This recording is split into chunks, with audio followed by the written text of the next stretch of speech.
Welcome, everybody, to the March Open Board session. Can you please stand and do the Pledge of Allegiance? I pledge allegiance to the flag of the United States of America and to the republic for which it stands, one nation, under God, indivisible, with liberty and justice for all. Thank you.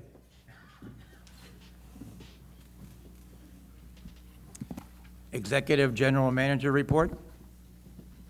Thank you, Mr. President. Members of the board community, welcome to today's meeting. We're going to start with the General Manager's report. We'll then move right into the executive session actions.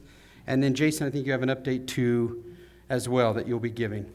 So first, once we get this PowerPoint up, there we go. As a reminder, election update, the candidates Meet the Candidates was held.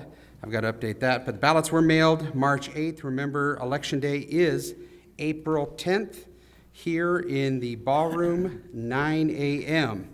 As also important, no age verification time again. Again, every 2 years, this is a critical time for members to complete these forms so we can be in compliance with the 55-plus community status. Forms were in the March Lifestyles, and they are at the recreation desk at the front desk here and also in the administration office, as well as the website. I want to talk about also transition of new financial analysts and the impact on the February financials and the processing of that.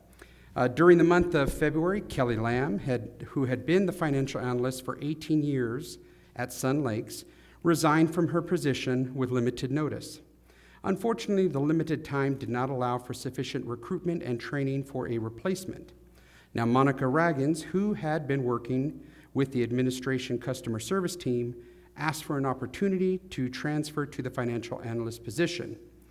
There is a steep learning curve for this position, as this position is responsible for critical areas such as journal entries related to financial reporting, the on-site point of sale system transactions, credit card processing transactions, repair and replacement reserve and capital improvement expenditure processing, and gratuity processing. So you may ask, well, what does that have to do with financial statements? Well, due to, again, the limited time and the steep learning curve, several items could not be processed and potential expenses and revenues had to be estimated. The impact on the February financials include food and beverage revenues are potentially understated as estimates were made for credit card revenues. Food and beverage cost of liquor that had no estimate as staff was researching items counted in inventory that did not have corresponding invoices that were processed. Entertainment had not been processed on site and an estimate could not accurately be made at that time. Revenue items that were processed by credit card had to be estimated as access to the credit card online portal had issues. Food and beverage labor will be overstated as gratuity processing was not done from late January on. This equated to gratuity items, those are the tips from the service charge, not being removed from the food and beverage labor in February. With the delay in processing the reserve, repair and replacement reserve, and capital improvement expenditure processing, that's basically moving the money from investments over to operating to pay the vendors. With that delay, golf course maintenance and operation expenditures for trees, repairs, for items that relate to the repair and replacement reserve had to be expensed out of operating, thus potentially overstating operating expenses for the month of February in those two departments. And a reclass for these items that I've listed will be done and reflected in the March financials. And finally, for food and beverage events, go ahead and go to the next flyer. We've got a flurry of food and beverage events. As a reminder, Jason and I are co-directors of the food and beverage operations while we search for a new director. That process is ongoing. I've updated the board on our status as it is difficult as we are competing with areas of the Coachella Valley, as well as Temecula Hemet, and the casino to hire a food and beverage director. But we still move on and press forward. We will be having, again, the Easter buffet. Seating will be limited. It will be on Saturday, March 31st. Doors open at 11. There will be 2 seatings. Am I correct, Jason? We are doing 2 seatings. The seatings will be done in the ballroom. Emergency overflow will be done in the lounge. Tickets are on sale at the hostess stand. And again, as we've done with St. Patrick's Day, we will be doing assigned seating, not moving the tables together. When you purchase your ticket, you will choose your seating location. Yes? Sunday, March 31st. Oh, Sunday, it is. Well, yeah, I can tell you there's been a lot of stuff going on. Sunday, March 31st. So don't, ladies and gentlemen, don't forget Easter. Don't forget your grandkids or anything. It is Sunday, March 31st. The Easter Bunny does come out that day. Sandwich Restaurant and Lounge will be closed for this event as we're putting all of food and beverage resources into this Easter buffet. As I said, there will be seating, emergency seating in the lounge for any overflow that may occur. So if you come Sunday, March 31st, and want to eat at the Sandwich, you will not be able to, because again, staffing, all resources are going toward the Easter buffet. Next one, and we are also doing, as has been requested, Restaurant and Lounge Committee. I really appreciate their help with a lot of these events as well. I just want to do a shout out to that committee because they did help with their ambassador program, St. Patrick's Day, Valentine's Day, and that committee has really stepped up to help and assist the staff on this, so I want to express my gratitude to them. One of the things that has been brought up is how do we accommodate sporting events in our Sandwich Bar and Grill. We did that with football during the NFL season as we had Sunday Ticket. We are doing this with March Madness, and these are the dates. This is online, so this flyer is online. One of the priorities for our food and beverage team and our Good Day Sun Lakes team is to update the calendar frequently and often so that the most up-to-date information is on there. So the Sandwich Bar and Grill will be hosting NCAA Division I basketball tournament games, and we see the Sweet 16. There's several days that we will be doing it. Elite 8, Final Four. The NCAA Championship is on Monday, April 8th. We will be open. We're targeting about, I think it's 4 to 9 on that day. So we will be hosting that. There will be specials. There will be beer buckets. That was another recommendation from Restaurant and Lounge. I'll give Tom Hyatt that shout out for beer buckets, having that on site. So we're going to be doing that. We've had some further changes coming along with the food and beverage operations. We ask for your patience during this time as we are trying to make sure we get all the right pieces in play. And with that, that completes my report. Jason? Thank you. Good afternoon, everyone. I'm going to give you the executive session action report. This report will give the community an update of actions that were taken by the board at their executive session meetings held on March 13th and March 27th, at which time litigation, member discipline, formation of contracts, and personnel matters were discussed. With member matters, the board reviewed 3 member requests for fee waiver. The board approved the F&B and golf receivables as of February 29th, as well as the assessment account receivables as of February 29th, 2024. The board approved the delinquency report. The board reviewed 5 show cause hearings. The board reviewed a request for an annual golf refund. The board reviewed 3 appeals to a MAC decision. The board reviewed a request for a parking variance. The board met with a member on raffles and 50/50s for clubs and groups. The board reviewed a number of letters from members. The board met with the members of the OPA team, as well as Karen Conlin from Sequoia Grove Consulting. With legal, the board approved the executive session minutes from February 28th, 2024. The board received a number of updates from legal. The board approved to continue with foreclosure on 2 properties, and the board approved to send the following account to the collection attorneys to foreclose on the lien and record the notice of default on the following: APN 440-141-017 and APN 440-133-018. With formation of contracts, the board received updates from the management company on several items. The board received and filed the investment activity report. The board received and filed the project activity report.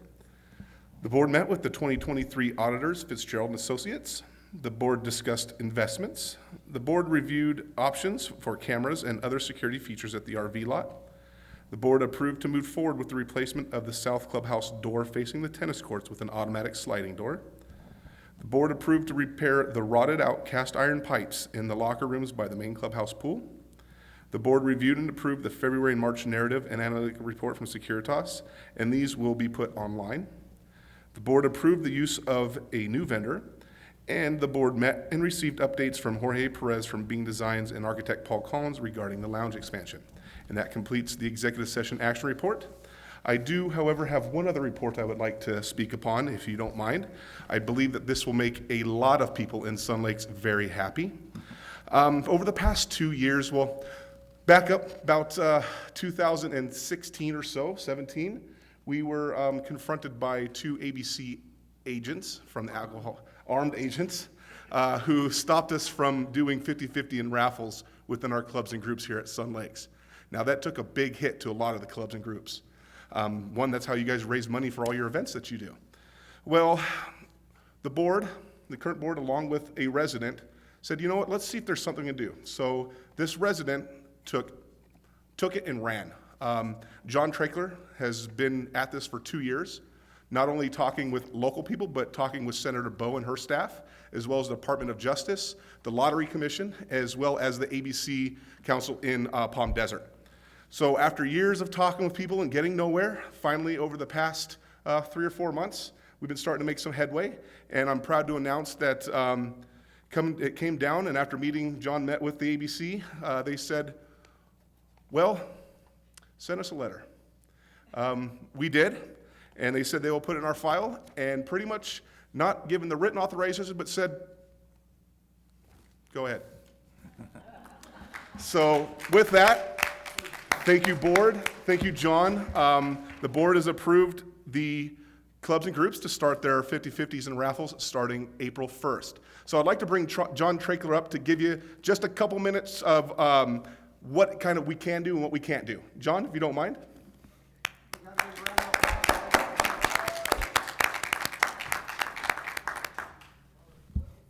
Oh.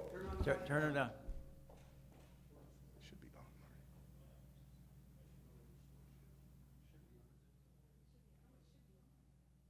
I think Lee's working on it. Somebody talking to it. All right, 1, 2, 3, 4,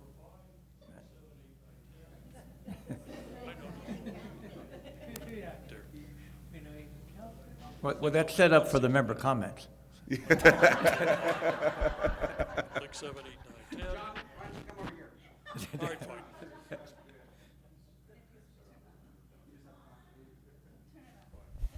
Okay. All right, how's this? Okay, in the interest of time, I'm going to read this. All right, Title IX, crimes against person involving sexual assault and crimes against public decency and good morals. Chapter 9, lotteries. Now, you're going to wonder why lotteries is in there under crimes against public decency and good morals, and this goes back to the Constitutional Convention back in 1848. But I digress. Alrighty, so Chapter 9, lotteries, Section 320.5, Parent C. Homeowner associations are exempt from lottery play restrictions, period. Alrighty, it's been a journey here. First, I want to thank the board and First Service for their help. Anything that I asked for, they provided. Jason over here suggested we use Senator Bowe to forward a letter from our board requesting confirmation this exemption works for our clubs. Send her over to DOJ to ensure we got a response. She did so, and we got a reply within DOJ in 2 days. On our own, we would never have gotten a response from DOJ. I know that in my heart. So come November, we should remember that Senator Bowe supported us here when she runs for re-election. Yes. Okay. Also, Bob Walter suggested I go down and brief the ABC Palm Desert that holds their liquor license on this, and I did so, and the agents were receptive and identified no conflicts. So, good call, Bob. Moving right along here. Okay, there's one more. There's one more, thank you. I sent up quite a number of prayers to the Almighty for guidance. In the rearview mirror, I can see that I was luckier than I had any right to expect. People who had no reason to call me back when I sent out an email or responded on the website. And of course, the DOJ's phone on their website doesn't work. At any rate, people responded who had no reason to do so. And so in the rearview mirror, I think I had a lot of help. So thank you, Lord. I appreciate the help received. Do I hear an amen? Amen. Thank you. All right, so here we go. We're good to go with lottery play within our gated community population. So here's what we can and can't do. All right, first of all, within our gated community population, that's a foot stomper population, we can use any lottery game in our club fundraising activities, including 50-50. And the clubs keep 100%. Do I hear an amen? All right. A hoo-ah would be nice. All right, we have 3 prohibitions. All right, now, 1, no betting of any kind. We don't have a gaming license, and we don't have any homeowners associations don't have an exemption for gaming play. Hang on a second.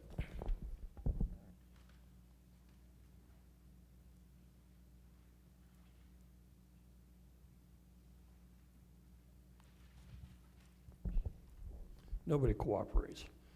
Okay, the second item is no by name direct fundraising for outside charities such as Carol's Kitchen. We can't hold, none of the clubs can hold assets in trust for an outside organization unless they register as a charitable trust with DOJ. So, however, from their treasuries, the clubs can donate to anyone. All right, thirdly, we can't open up our fundraising activities to the outside public like bingo does. They have a license to do so. We're restricted to within our population. Personally invited guests by the homeowners are just fine. And there's probably a little wiggle room for who the clubs can invite, but that's going to be on a case-by-case basis. We have to make sure that we don't bump up against the walls of our enabled space here. Now, I understand the board plans to set out detailed guidance on these that captures these items. I expect the board will identify a point of contact to answer specific club questions. Jason, I'll probably throw that in your basket. Clearly, you're not at the brim yet. No, Right, John, it. I would expect any clubs or groups that have questions to come talk with myself and John, and we'll be able to direct the clubs and groups to what Yeah, they can. you got my phone number. Yep. All right, and so that's it. We're good to go. Let her rip.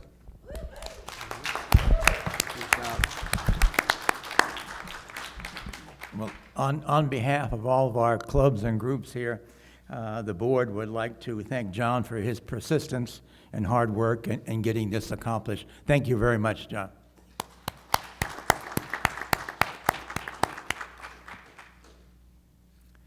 Next is the sub-associations. Lakeside 2, or Fairway Villa? Delegate Assembly, Dolores?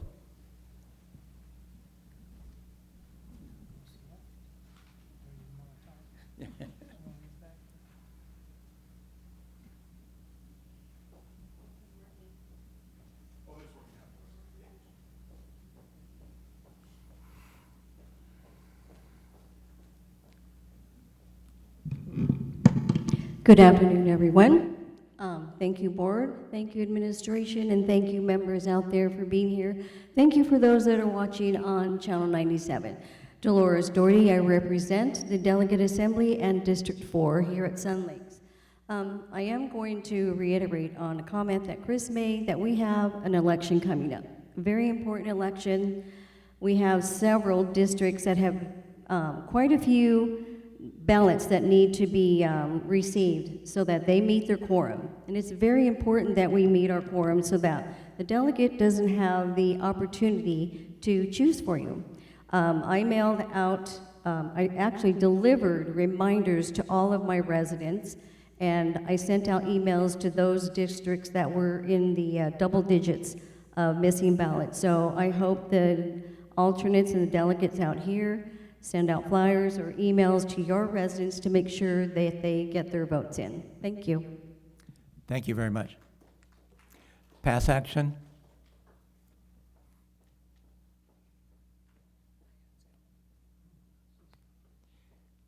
Do we have a pass action? Oh, thank you very much.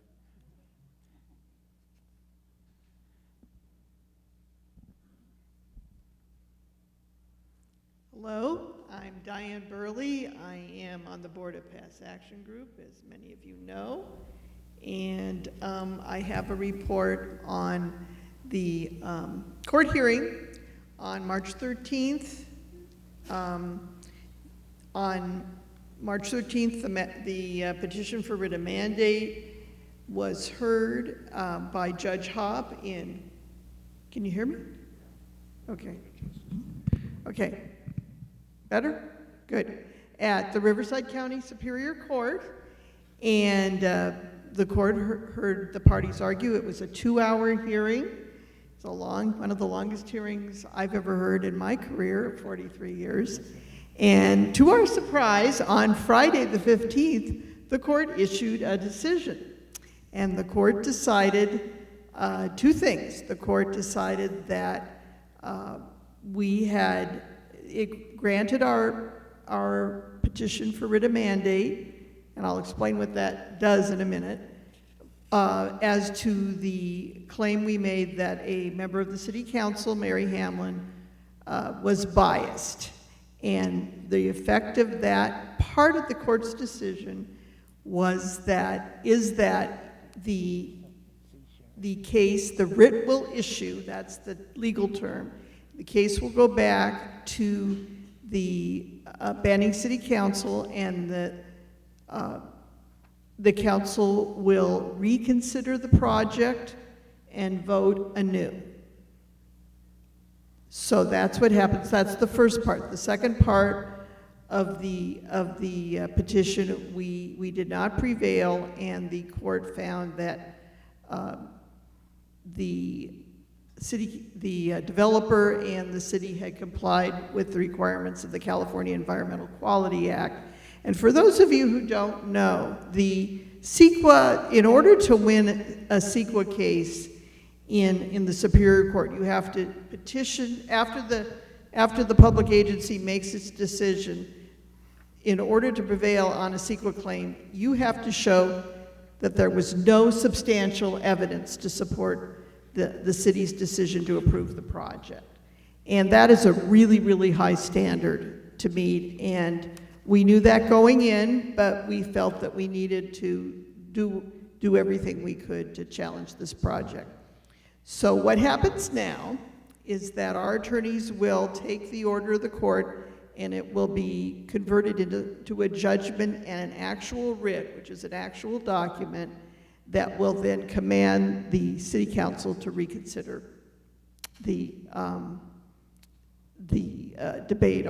redebate the project. And that assumes also that the developer still wants to proceed with the project, which we don't know at this point. The second thing that happens, that's the first thing. The second thing that happens is that we will have, once that judgment and writ are issued, on that date, the clock starts running for 60 days. We will have 60 days to appeal the denial of the CEQA portion of the case. And no decision has been made on that as of yet. I think that's everything.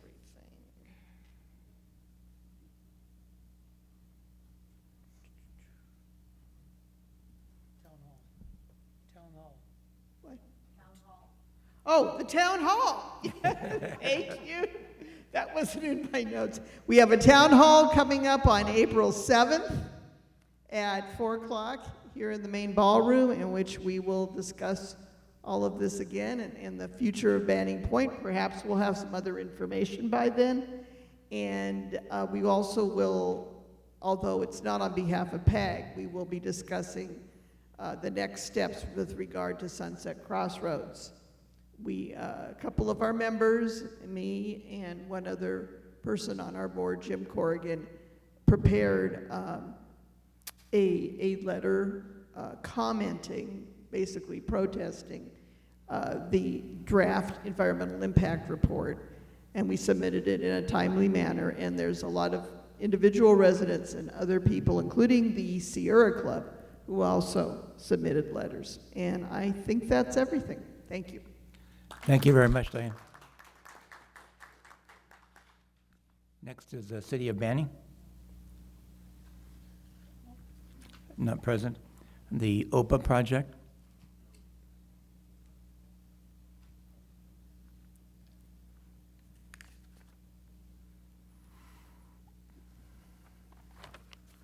Good afternoon, everyone. My name is Ron Varner. I'm a member of, I believe it's officially the Organizational Policy Assessment, informally known as OPA.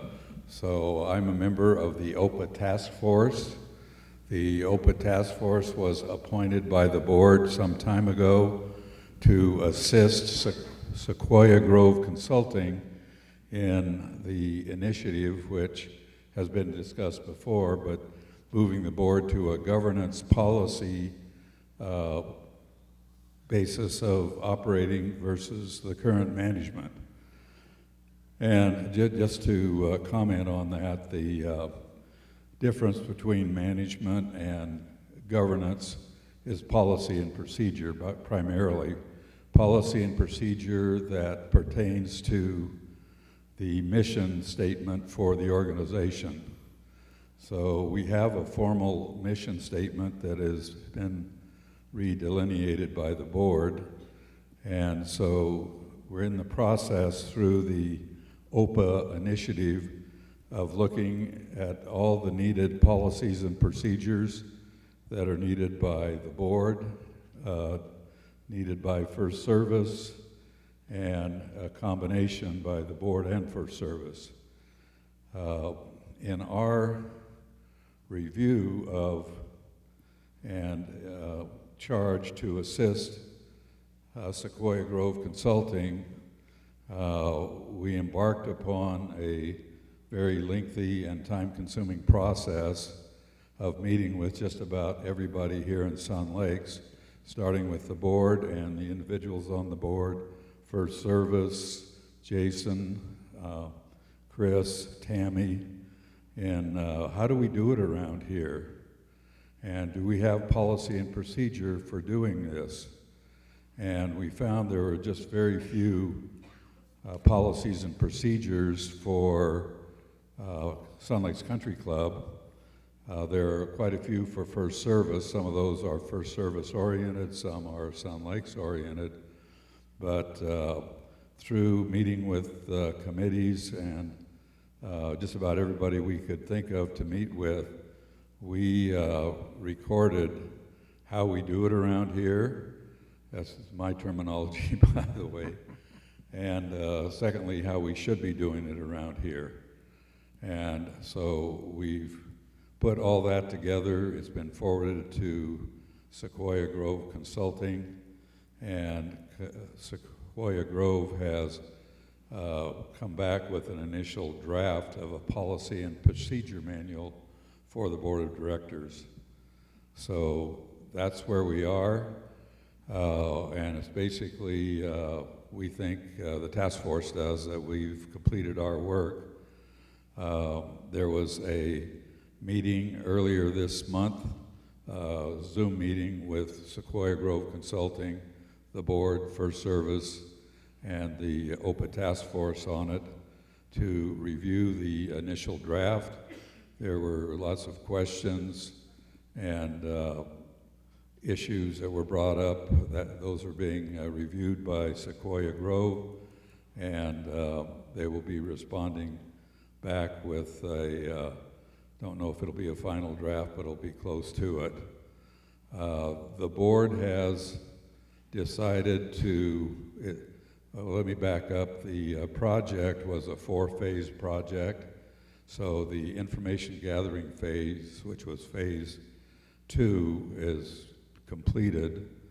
Phase 3 will be the policy and procedure manual, and Phase 4 will be the implementation. The board has decided to delay moving on the implementation of the initiative until after the election and a new board is established. Could be just the existing board or whatever replacements might take place. And at that time, the existing board will determine if Sequoia Grove will need to be included in the implementation process. So anyway, as a member of the task force and Sequoia Grove, I want to thank all of the committees, sub-associations who assisted us in the information gathering.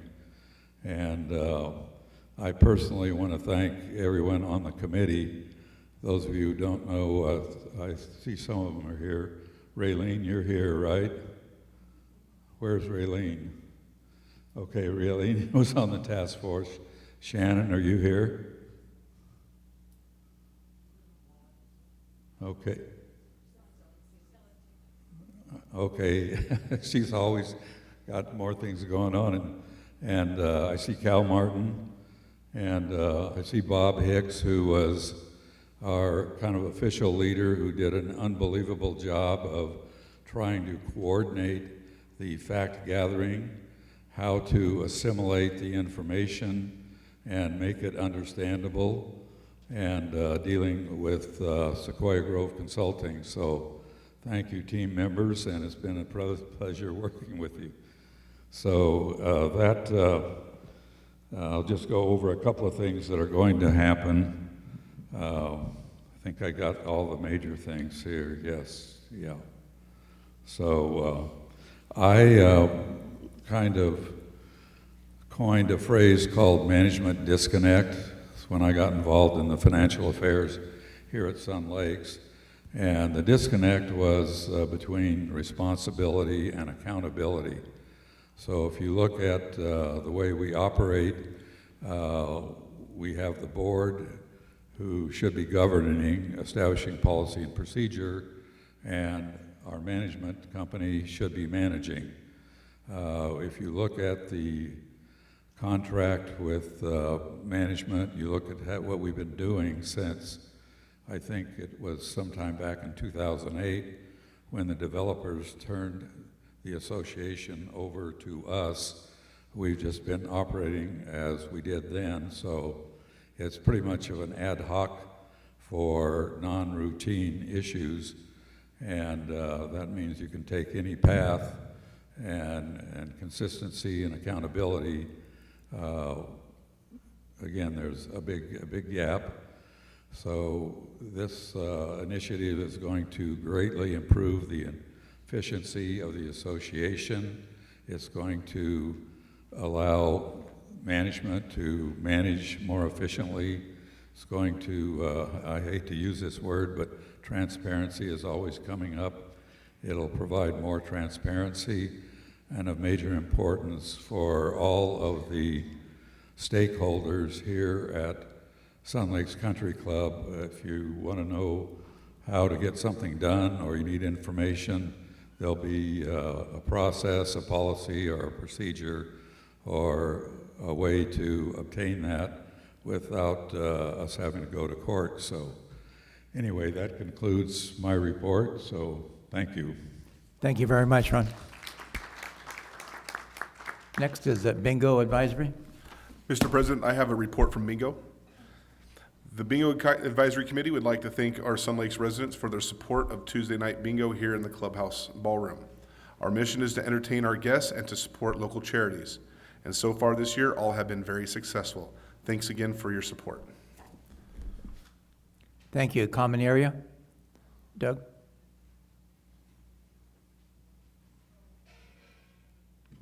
Doug Swenson, Common Area Advisory Committee. There we go.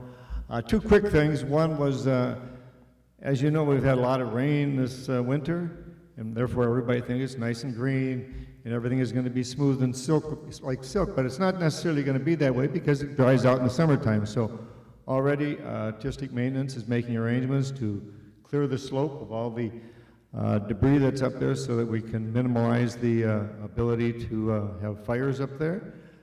So that'll be a big plus, and they're going to be doing that a couple, 3 times during the summer, so we should be able to be in good shape for that. Secondly, you may have all noticed if you left the front gate, there's a fence on the west side of the road on the entrance side. We're trying to keep people from walking on the street to get out or come in. Either way, there's a sidewalk and there's a fence, and you have to go. We want everybody to go through that on the sidewalk and through the gate. I happen to think it's a very attractive gate. I'm surprised how beautiful it looks. There's a thought amiss, or a miss, that's a good word, no. A thought going on that maybe we would take a look at having the gate open during the day so the person would not have to have a key. We've got a security there, we've got people around, and that is, the safety committee is taking that under advisement, and they will make a decision on that shortly. So, thank you. Thank you. EPEP, do they have a written report?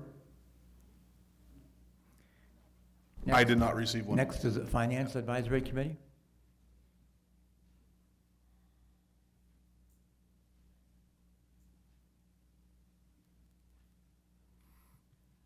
Good afternoon, board, management team, and fellow residents. Thank you for attending today. My name is Mary Jo McElwain, and I am chairman of the Finance Advisory Committee.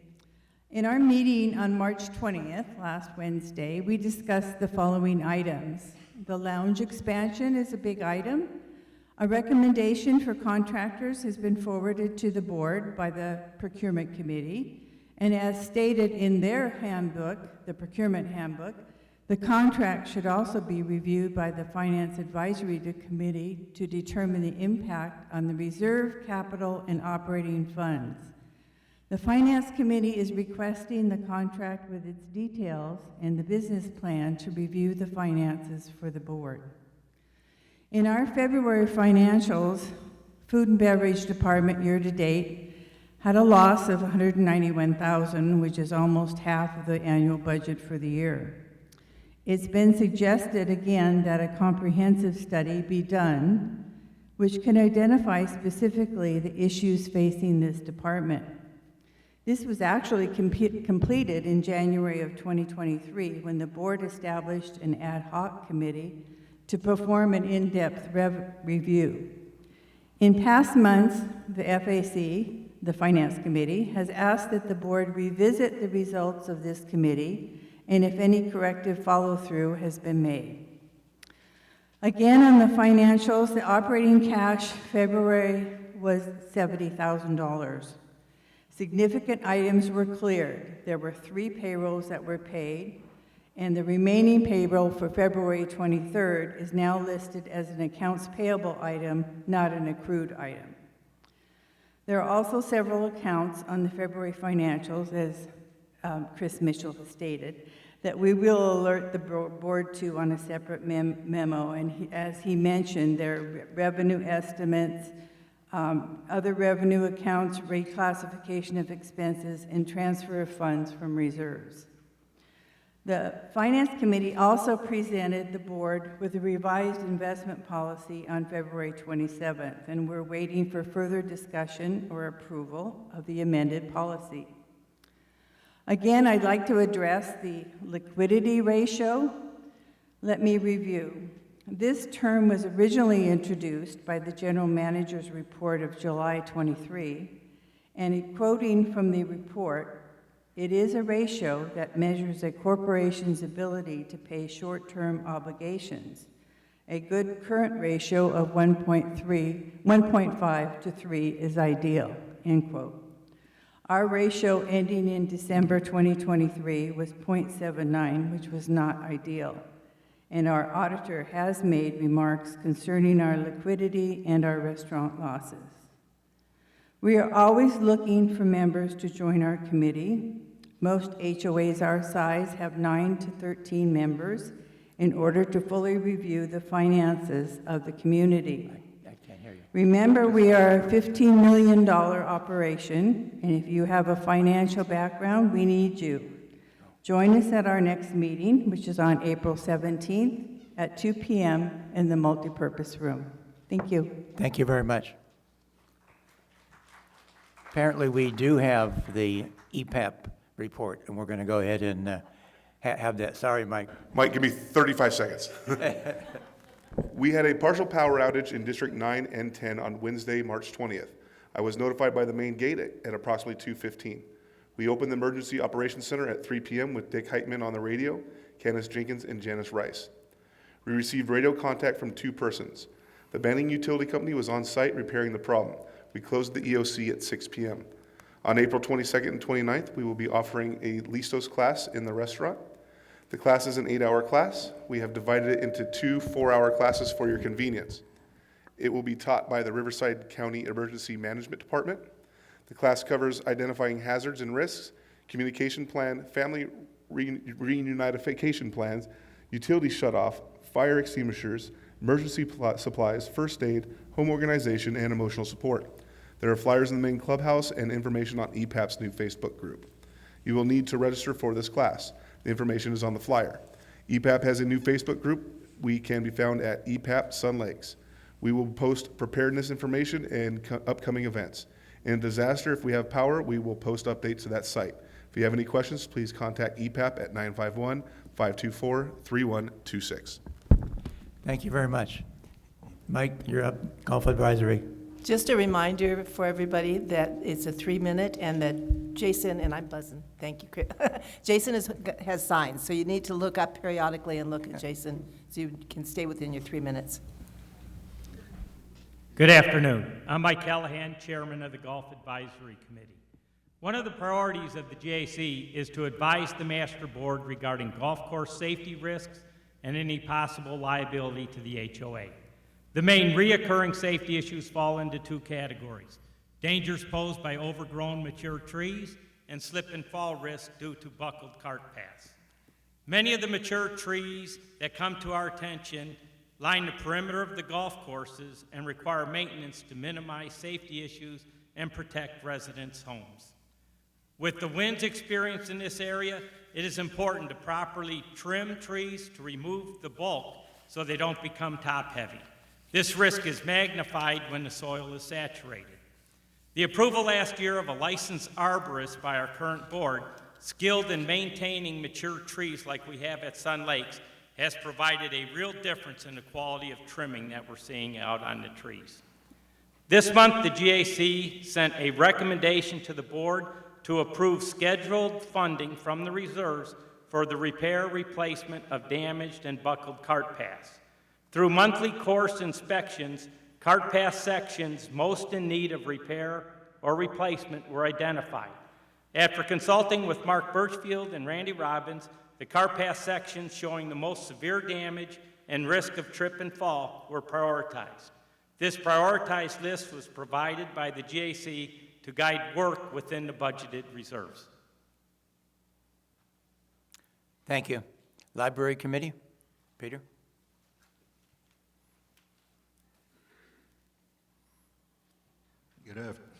Good afternoon.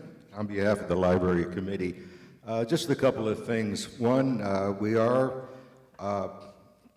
going forward with our book group, not book club, book group, and more information will be forthcoming in next month's Lifestyle magazine, as well as Channel 97. Secondly, we're hoping to get a survey out to all residents of Sun Lakes to solicit their input in terms of what type of materials we should have in the library, what type of books, what other things we can do to increase the attendance in the libraries. Matter of fact, in one of our committees, we were talking about perhaps even having a multimedia center in part of the library to have people access computers and so on. So we'll keep you updated, and most of that information will be on the website. Thank you. Thank you. Next is Lifestyle. Linda?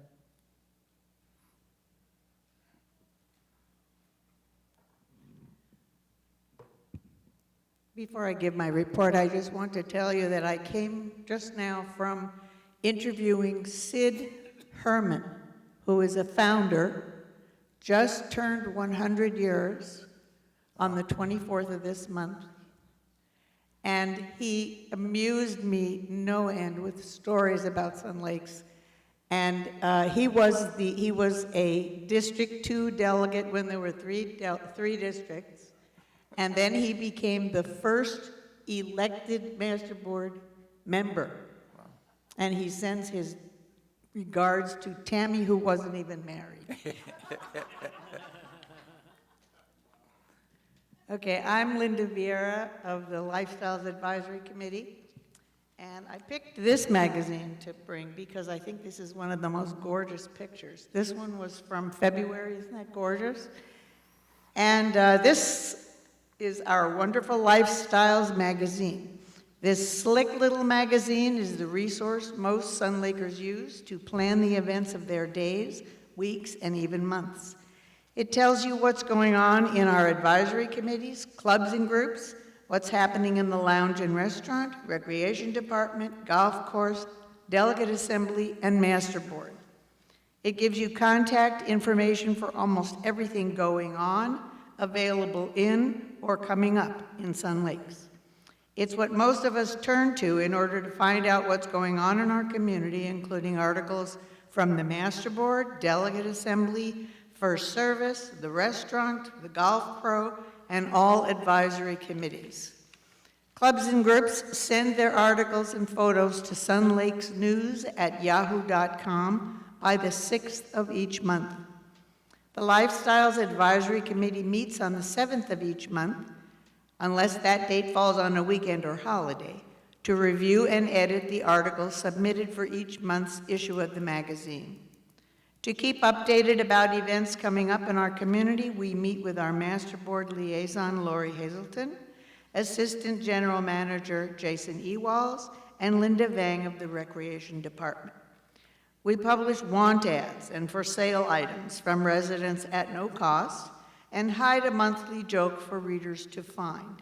We include paid ads from vendors who have served our residents well.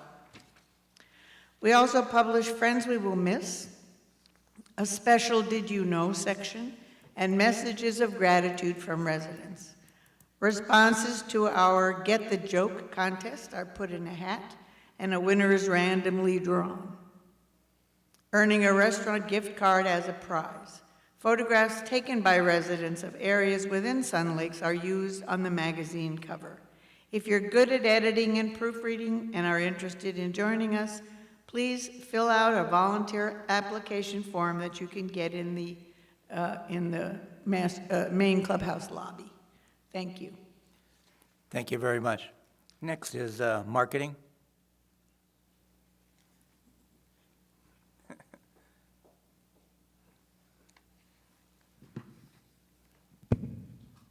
Good afternoon, Master Board, FSR residents. Michelle Walter, Marketing Advisory Chair. We had our last meeting yesterday, March 26th. As per the request from the Master Board, we have updated our website for potential home buyers.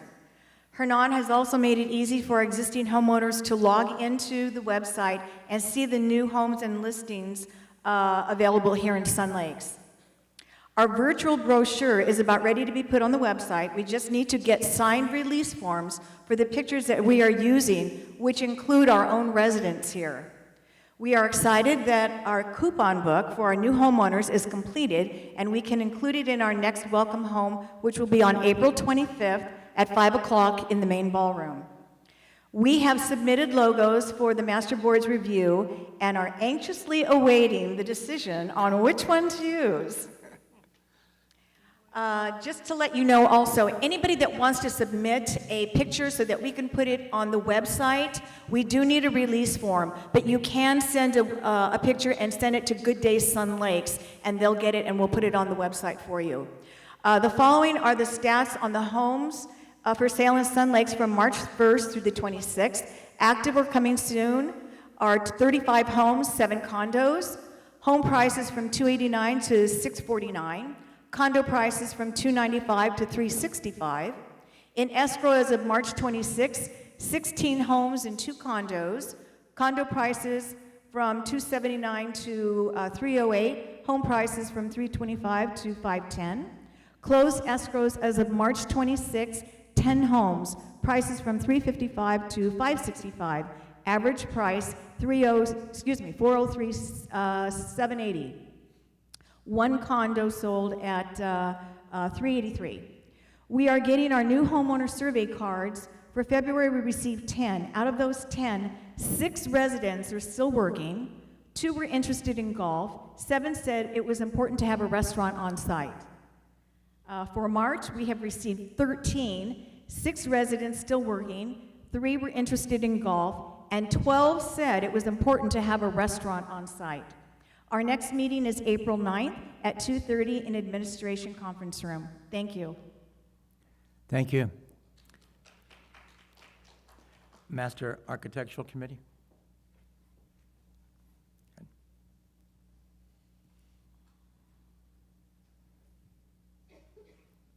Good afternoon, Master Board and fellow residents. My name is Roy Neerman, and I'm the chairman of the Master Architectural Committee. If any of you are having trouble finding a painter, you can probably blame us. We are playing catch-up after the COVID years concerning painting, and our rules and regulations require that all wood trim, patio wood trim, be painted every 5 years and stucco every 16 years. So we're playing catch-up. They're sending out 60 to 70 notices a month to people that it's time to repaint your trim or your stucco. And we at the Master Architectural Committee are looking at 50 to 60 applications per month for repainting. Unfortunately, we're having to deny 6 to 8 applications every month because you're not picking one of the 140 plus approved colors. I know you'd like your color better than what we've approved, but our rules and regulations say you must pick one of the 140. So we don't like to deny applications. Our best day is when every application is approved. So please pick colors from the 140. Thank you. Thank you. Procurement Advisory Committee? Bob?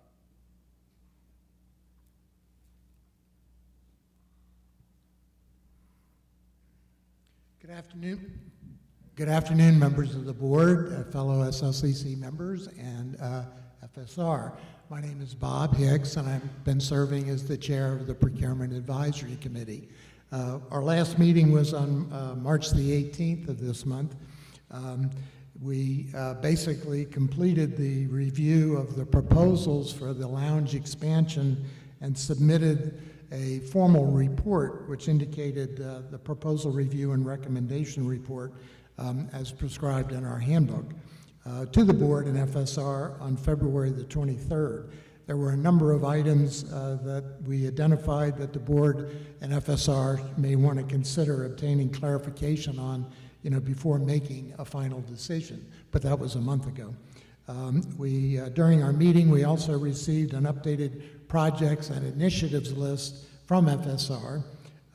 We received a preliminary request for proposal for tree maintenance and trimming on the golf course on March the 20th.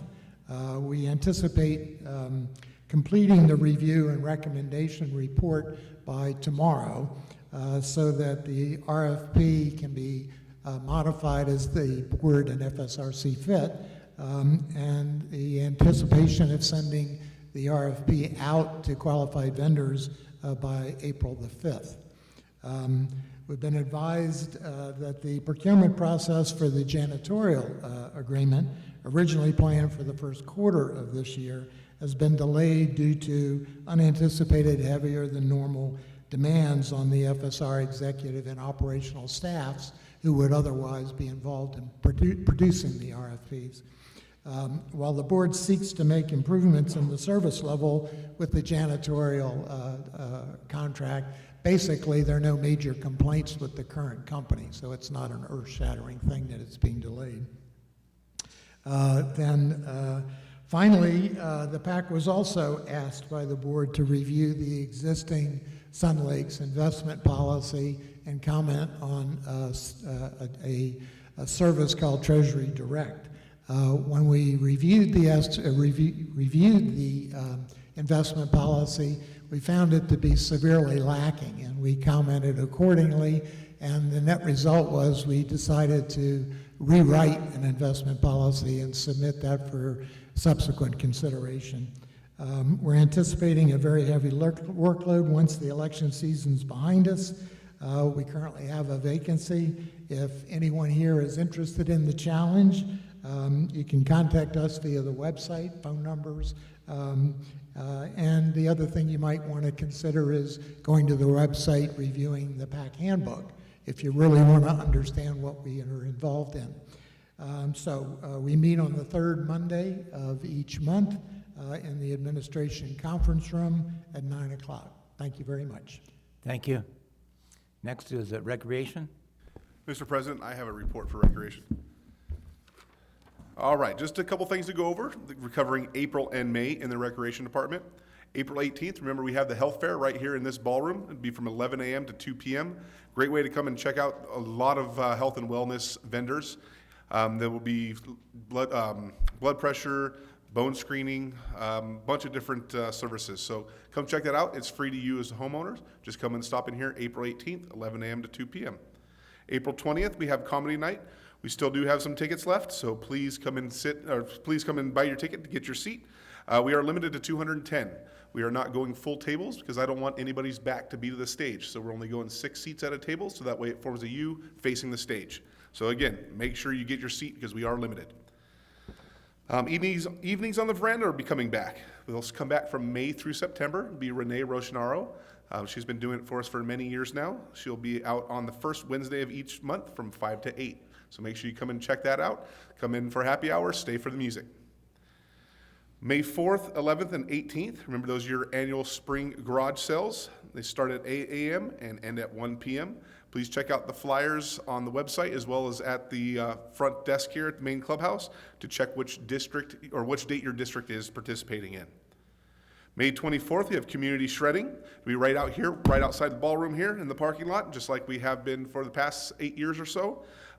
It's pretty much a drive-through service. You come on through and our staff will get those boxes, put them in the shred bins for you, and it's $5 per box. And we ask for a banker-sized box, so roughly like that. I know one year I had someone bring me in a big box like this, but if we ask the banker-sized boxes.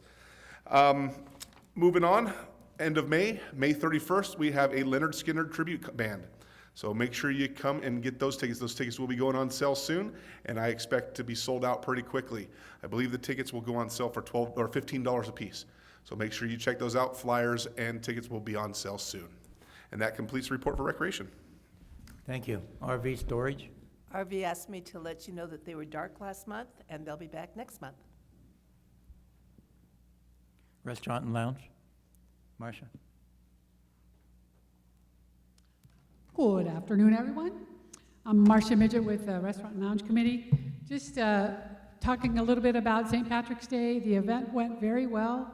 The all-you-can-eat buffet was a success, and the food was wonderful.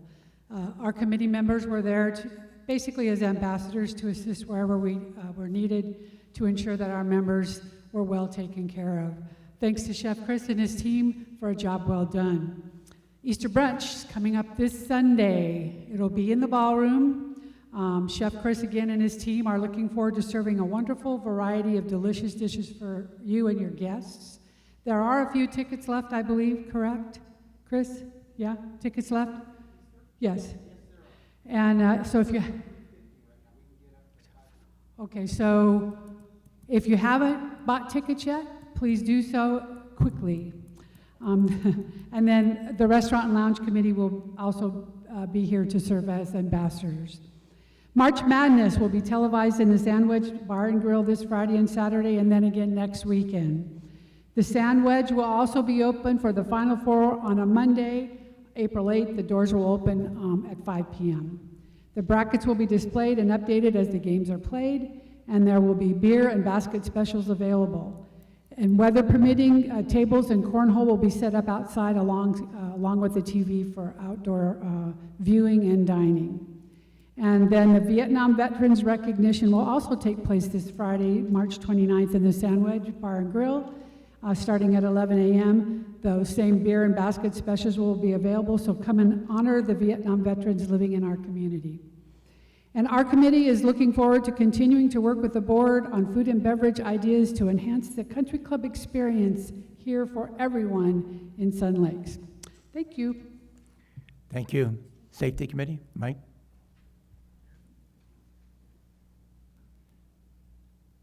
Good afternoon, board, management, members. My name is Michael Voles. I'm chairman of the Safety Advisory Committee. Pedestrian safety continues to be an issue here at Sun Lakes. Despite the presence of clearly marked pedestrian gates for residents at all entering and exiting locations, it is concerning to note how many pedestrian residents choose to go in the streets instead of going through the access gates. This is a safety issue for all of us. We don't want any unfortunate accidents to occur because of this. At present, Securitas is taking proactive steps by just educating individuals who violate and telling them not to do it. If you need a key for a gate, you can contact administration and they will issue you one. As Doug Jensen mentioned, the Safety Committee will be considering the option of leaving the gates open during the day. So we'll address that issue in our next meeting next month. Securitas reports that there has been an increase in dog-on-dog attacks in Sun Lakes. These incidents are primarily attributed to dog owners not adhering to leash regulations. Dogs in any common area must be on a leash. Animal control of Riverside County and Banning Police Department are both limited in their ability to respond to incidents. We must rely on efforts of community members to adhere to Sun Lakes rules and regulations for pet ownership. Please keep your dog's leash when you are walking them. The Safety Advisory Committee will be making recommendations for some additional speed limit signs in certain areas. We are still seeing many drivers not making full stops at stop signs. Please observe speed limits and stop at all stop signs for everyone's safety. Another safety issue is placing trash cans on sidewalks. On Tuesdays, please place your trash cans in the street next to the curb. When they are placed on the sidewalks, they create a hazard for walkers. Be considerate and be mindful of other people's safety. If you see something, say something. If you see any suspicious activity, call the Banning Police Department, followed by a call to Securitas, our security company. As a heads up, I noticed there was an article online today about Banning Police Department. They now have a motorcycle officer, the first one they've had in 10 years. And so his sole purpose is to give tickets for traffic violations. And I saw him out there yesterday by the Hobby Lobby giving a ticket to somebody. So be aware even when you're not in Sun Lakes to adhere to traffic regulations. Keep your garage doors closed unless you're working in your garage, and stay safe and happy Easter. Thank you. Thank you very much. Next is the consent agenda. I can have First Service read the consent agenda.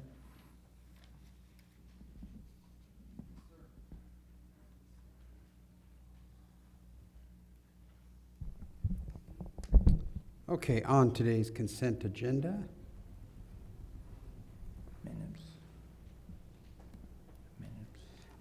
We have the minutes of the open session for February 28th. We have a resolution for recording lien, and I'll go over those numbers in just 1 second. We have a member resignation from the Library Advisory Committee. We'd like to thank Melody Connolly. We have a member resignation, an alternate delegate for District 16. We'd like to thank Deborah Pritchett Caputo. We have a member resignation from the Marketing Advisory Committee. We'd like to thank Dory Gartsky. And the liens for the board to approve on the resolutions, the following accounts have met the criteria. to process a lien on the property for delinquent assessments. Those accounts are as follows: 0003-01, 1892-02, 1913-01, 2192-01, 3147-01, and 3179-01. That completes the items on the consent agenda for the board's approval. Thank you. Any board member wish to pull any item from the consent agenda? If not, I need a motion to approve. I move we approve, excuse me, I move we approve the consent agenda. I'll second. All in favor? Aye. Aye. Passes 5-0. Next is our financial report for February.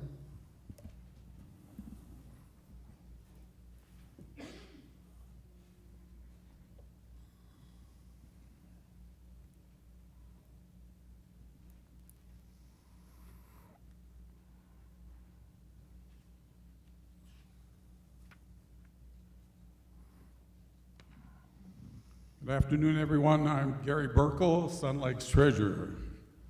And this is a report on the February financial statements.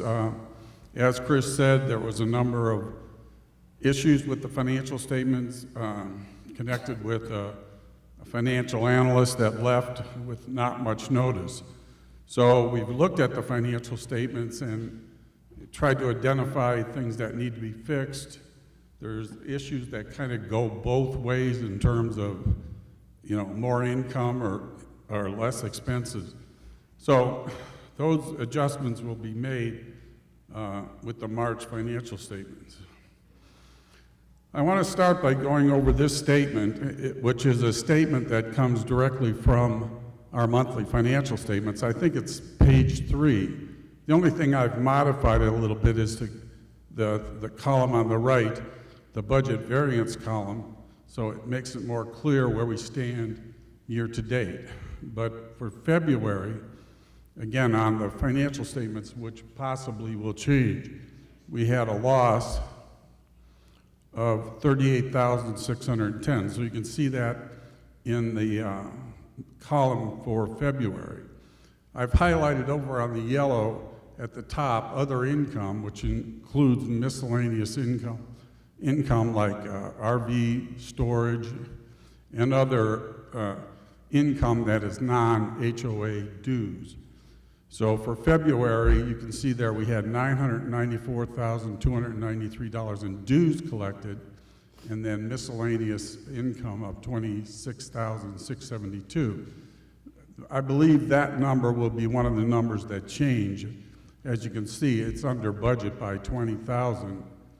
And that's usually a pretty standard amount that we collect every month.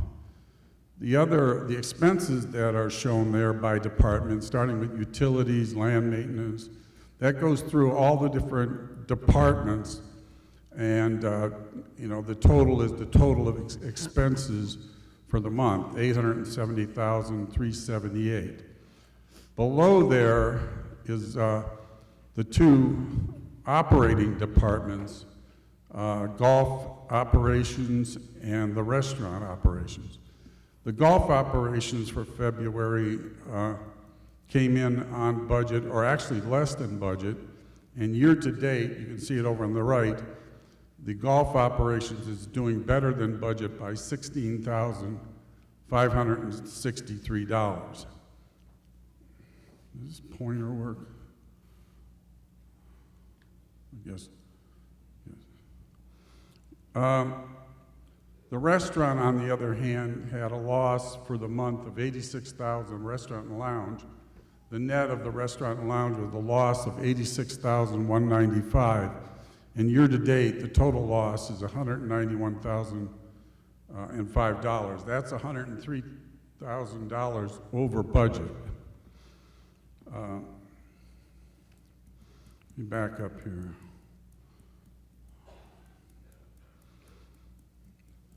Our operating cash at the end of February was $70,305. Now, again, that number will probably change because I understand there were some deposits that didn't get in for the month.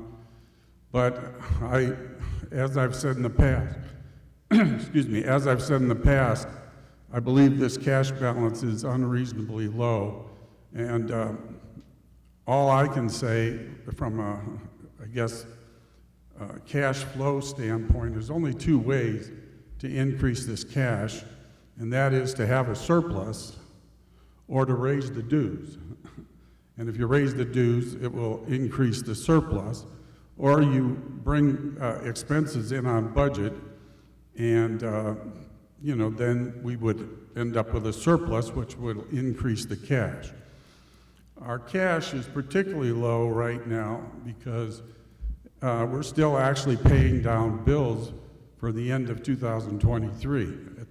At the end of and our largest vendor at the end of 2023 was First Service. At the end of 2023, we owed First Service $855,454, and at the end of February, it's down to $424,885. I have a spy, actually no. I picked up a magazine over at Sun Lakes Realty, the Breeze magazine for Four Seasons. And in that magazine, they report, their treasury report shows over $2 million in their operating fund. That compares with ours of $70,305. I also have a report, and I'll put these out here for you to look at after the meeting. But Sun City Shadow Hills has a cash balance in their operating fund of $3,200,000. So these are just comparing other HOAs, not necessarily that their operation is the same as ours, but they are HOAs that, for me, provide some comparison. These two comments here, like Mary Jo said, our auditors did comment about the fact that we have a deficit at the end of 2023. And that deficit can be looked at in various ways. But the recommendation in the end is that the board look at ways to reduce our operating deficit. And they suggest that an appropriate fund balance or appropriate surplus would be $1,250,000. They also commented on the restaurant and pointed out that food cost for 2023 was 55% of revenue, and labor cost was 107% of revenue.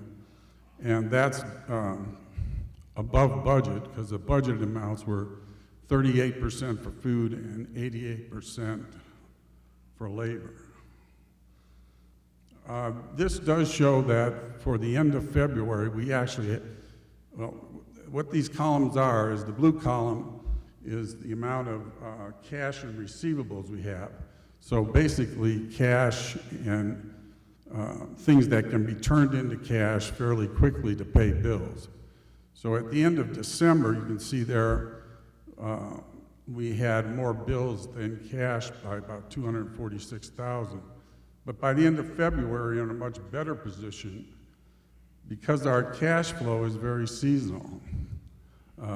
As I've said before, we collect a lot of cash in January and February, primarily because, believe it or not, some residents pay their whole annual dues in January or February, and the golfers pay their annual membership.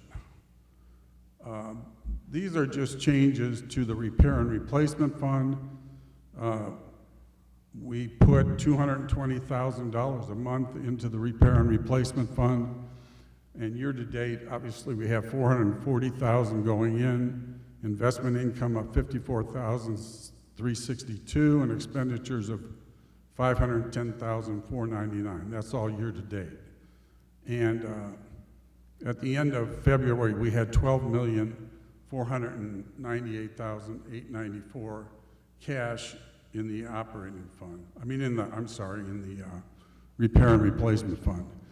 And out of the repair and replacement fund, right now on the proposed contract, $220,971 of the lounge expansion is planned to come out of the repair and replacement fund. And capital improvement fund has had, as you can see, very little activity so far this year. And those are the ending equity balances in the capital fund, $1,702,000 at the end of February, and $629,449 is the plan for how much will be paid out of the capital fund for the lounge expansion. That's it. Thank you very much. Thank you.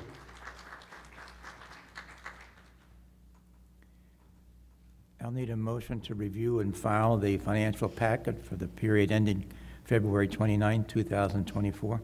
I move that we review and file the annual audit for 2023. No, the financial packet, not the audit. What he just gave. I think the next, It's okay. So it's actually, I move that we receive and file. That's actually what we're doing, is receiving and filing the financial packet that we just got. I'll second that. All in favor? Aye. Aye. Passes 5-0. Next is review and file the annual audit for 2023. Attached is the audit report and financial statements for the period ending December 31st, 2023. Once the board receives and files this report, the management team will mail the report to the homeowners to comply with civil code.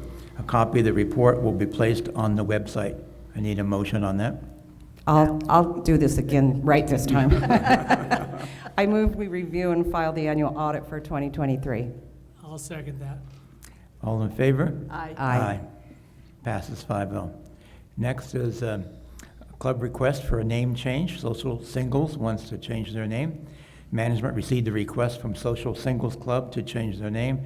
They're asking the board to approve their name change to Social Sun Lakers Club. Singles is being taken out. They feel this name change will attract more members to take part in their club and all of their activities. I need a motion in reference to that. I move we approve the name change for Social Singles to Social Sun Lakers Club. I'll second that. Any comment from the board? Any comment from membership? All in favor? Aye. Aye. Passes 5-0. Next is the Golf Advisory Committee submitted a request for cart path repairs in 2024. Members of the GAC went with Mark Birchfield and viewed a number of locations, most of them on the executive course, where they felt the cart path needed to be repaired or replaced. Below are the 6 locations they found ranked in order of priority, highest to lowest. The GAC is requesting the board approve staff to obtain bids to repair these locations and then provide the information to the board. First one is executive course number 13, left of the green. Next, executive course 14, left of the green. Executive course 15, near the 100-yard marker. Championship course number 1, left of the red tee box. Executive course between entrance from road and tee box. And executive course number 12, right of the green. I need a motion in reference to that. I move to approve that staff obtain bids to repair these locations and then bring it back to us for final approval. I'll second. Any comments from the board? Any one thing I'd like to mention is we have allocated $45,000 for repairs for that for this year. So we will do our very, very best to keep it within that particular dollar amount. Any comments from membership? All in favor? Aye. Aye. Passes 5-0. Next is that Restaurant and Lounge Advisory Committee has some recommendations that you're going to go ahead and So mention as those? the liaison to the Restaurant and Lounge Committee, I get to share these great ideas that they've come up with. Am I too closely? Is that better? Do I really need this? Some of these things that they're recommending are within the new food and beverage business plan that is going to be rolled out very quickly. One of them, so I'll just go through these really quickly, I won't go into big detail. They are looking to increase corkage fees. They would like to expand they'd like to start using the patio in the Sandwich Bar and Grill and move it out there so that we could bring in some games such as cornhole out there, maybe put an outside TV out there. Gosh, how much further away can I get? Do some of perhaps open it up where we could have outside seating and maybe allow people with their dogs that are very, very, very, very well behaved to bring them and have, dinner with Fido kind of thing. We'd change up the golf cart parking, which is something that would probably happen if in fact the lounge expansion is approved. So that's something to be looking at. Additional lighting for the area. We could do some night putting out there because we're right there by the putting thing. Summer, when the veranda is really busy, it would allow the Sandwich to be used as well, especially with outdoor music, outdoor games. They're really trying to promote the concept of a bar and grill. And these ideas, I think, are something that could be a lot of fun and could really identify the Sandwich Bar and Grill as its own entity. That's something that we're trying to do is create the character of what that is, because we're still kind of unsure of what we want to be. So this is kind of the direction that they're going, and I think it's a really good idea. It gives a very strong definition of bar and grill, a place to come have fun, kind of that whole Cheers attitude, a place where you can be to just relax and watch some games and drink some beers, a bucket of beer, that kind of thing. So I would like to make a motion to approve these suggestions and ask staff to go in and start looking at making some of these changes and what the costs of doing that would be. And I would need a second. I'll second that. And then we can talk about it. So, does Any anybody on the board? discussion among the board? I'm good. Basically, we're just looking into the idea and getting some possible bids. We're not moving forward with this at this particular time. So it's just considering such. And all of the detail, which I didn't read, is in your agenda, so you can read that for yourself. I guess what I would say is I would agree with Beverly, and I think this is true of all of our venues ultimately. The lounge expansion, what we do out in the restaurant, ultimately, a smaller restaurant. But I think it's important that we understand the different venues we have and how we want them to be presented to the community. And this is something that we need to work on with management in their business plan, with the marketing committee, and with the restaurant and lounge committee. I think it's key that we ultimately be able to present these different venues to the community and give them choices. And I guess obviously one of the directions we're heading in it is, and because of the participation of the community, is that the lounge will be expanded and it'll have its own unique environment, as well as ultimately the restaurant, which will be smaller scale. But I think it's important to then create an environment that's unique for each of these venues. Thank you. Any comments from membership before we vote? Come on up to the mic. Get your steps in, Linda.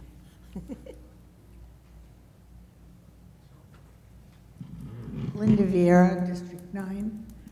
I would hope that you wouldn't forget to find ways to utilize the Sandwich for people who like coffee and breakfast.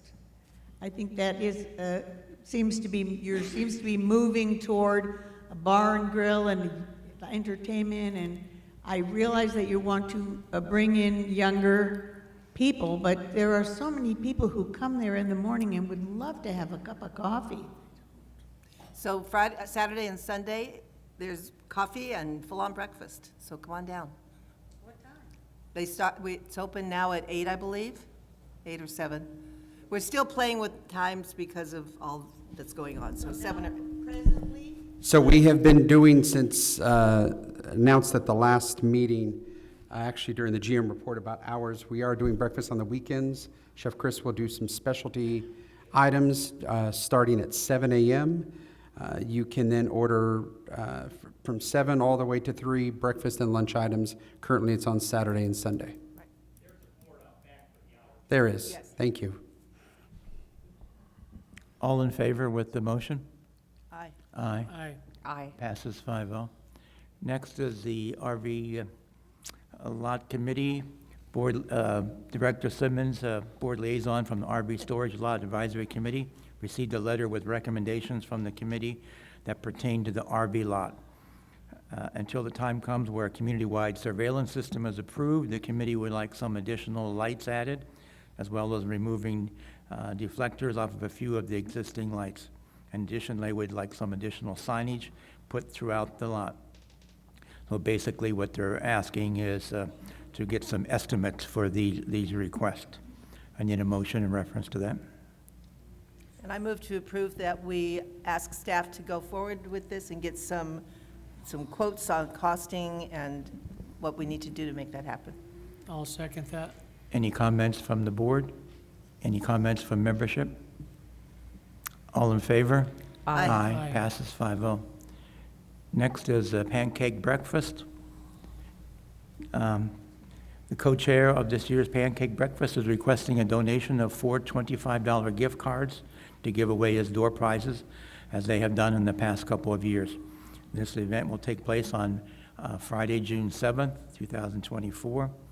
I need a motion in reference to that. I move approval. I'll second that. Any comments from the board or from membership? All in favor? Aye. Aye. Passes 5-0. No, actually, I need to recuse myself. I'm too close to all this. Passes 4-0. Oh, cool. Next, the management received a request from District 21 Delegate Cal Martin to use the lower parking lot at the South Clubhouse for cornhole tournaments scheduled for April 27th, 2024 and May 18th. They have the main parking lot reserved for the South Clubhouse for both days. I would like the board's approval to utilize the parking lot for the competition. Need a motion in reference to I that? move we approve the facility use request for District 21. I'll second it. And Any comments from the board? I do have one, what they have already reserved is the multipurpose room, which is the big space in the South Clubhouse. So they're then going to move outside for the competition, just to clarify. Any comments from membership before we vote? I would like to thank Cal Martin for putting this on and coordinating that. I know we did one here earlier inside, and it was very well attended and well received. All in favor? Aye. Aye. Aye. Passes 5-0. Next is the Marketing Advisory Committee received a recommendation from the committee to provide new homeowners with a coupon book for the Welcome Home event. This book will include coupons for food and beverage as well as golf. The committee feels this would be a great way to get new residents involved in using the association's 2 largest amenities. If the board approves this recommendation, it would be implemented at the April Welcome Home event. I need a motion in reference to that. I move to approve this coupon book for, that marketing is working on. I second it. Any comments from the board or from membership? I have a comment. This is something that originally came from Restaurant and Lounge. They came up with this suggestion. It's been, the actual idea, concept of the coupon book has already been approved by the board. So now marketing has been working on it very diligently, and I want to thank the committee, and especially Jerry Blodgett, for all of his talent and ability to put this together. I've seen it, it's fabulous. There's 4 coupons for a restaurant and 11 for golf. And this is going to be a great way for the new people moving in to get introduced to the amenities that we have here in the community. So it's really going to be exciting. So thank you, guys. All in favor? Aye. Aye. Aye. Passes 5-0. Okay, next is the fun one, the lounge expansion.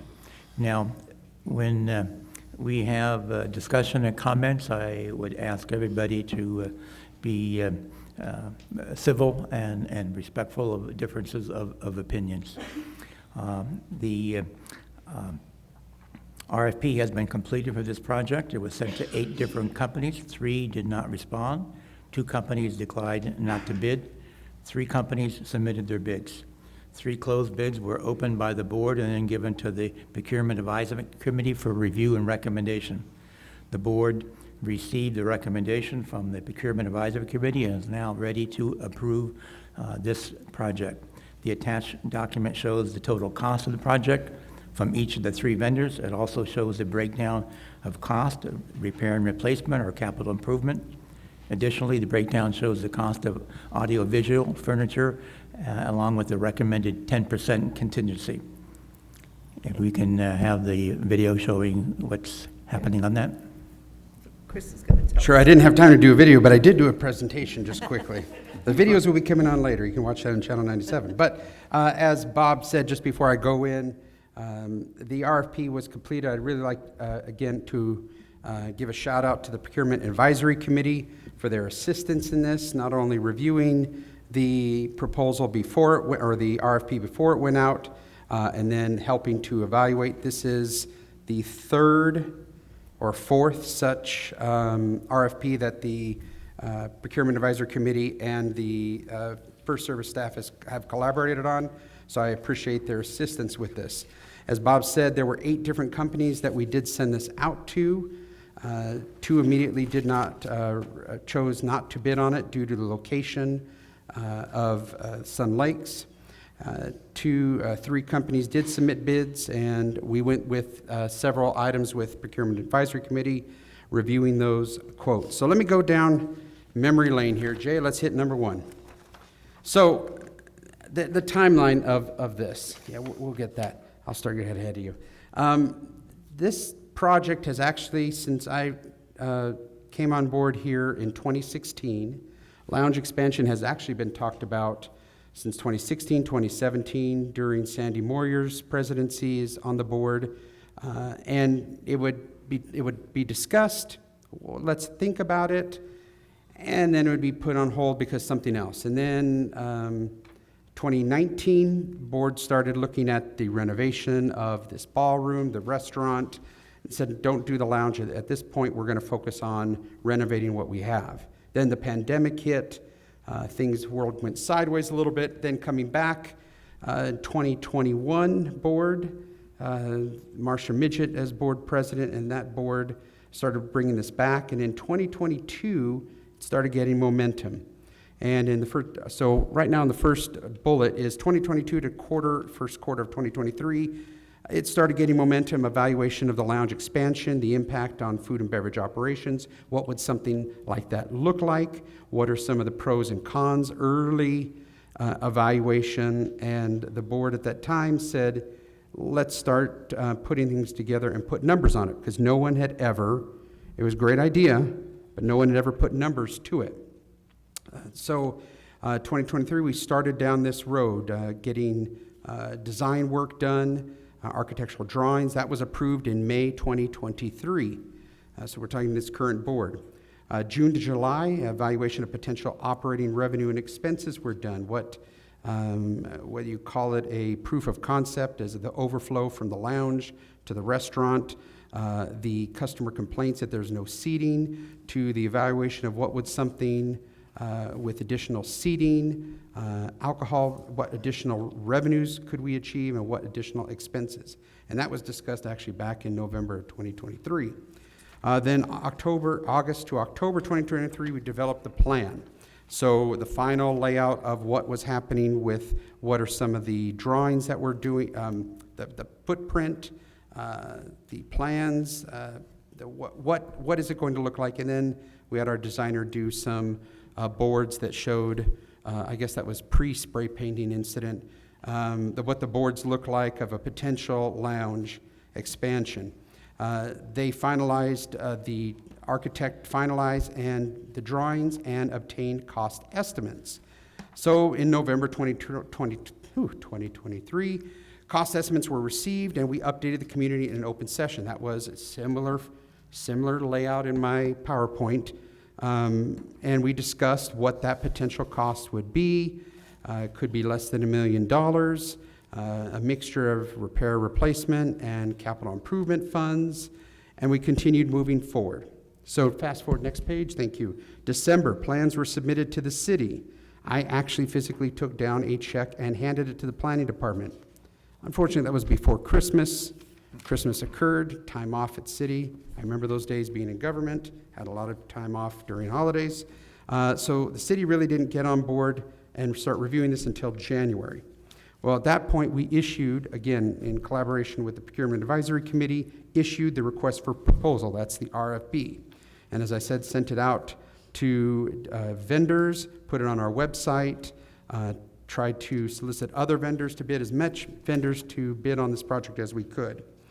Then in February, we did a job walk, and that was done, and we had the RFP come back. During this time, I want to thank two board members, Randy and Bob, that met with city manager and the planning department, and I forgot his Adam Rush, as well as Jorge Perez, who is with our designing team, to say, why is it taking so long at the city? And that was actually a very good, if you buy them coffee, they will sit and talk. And they did.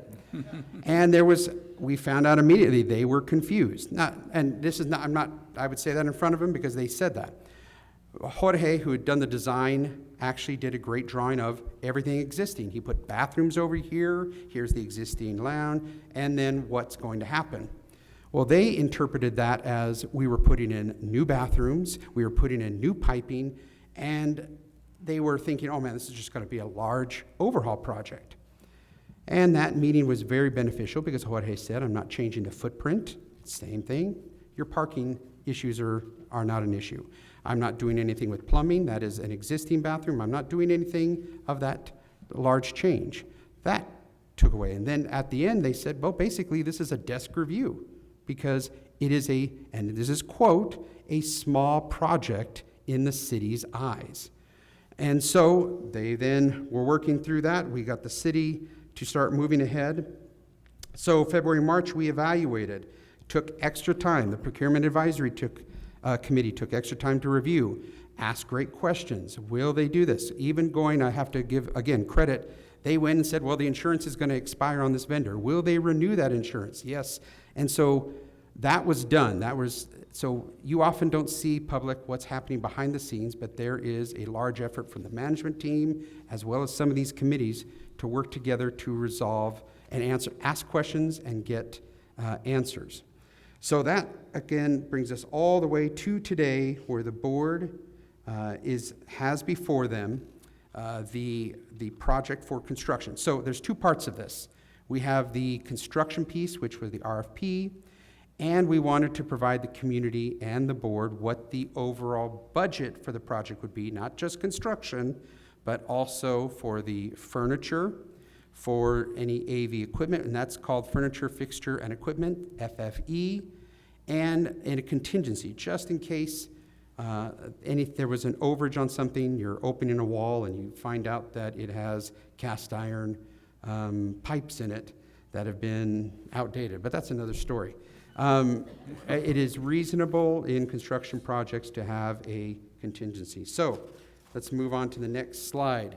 So with the whole project, the construction piece, and CIF is the Capital Improvement Fund, the R&R is the repair and replacement.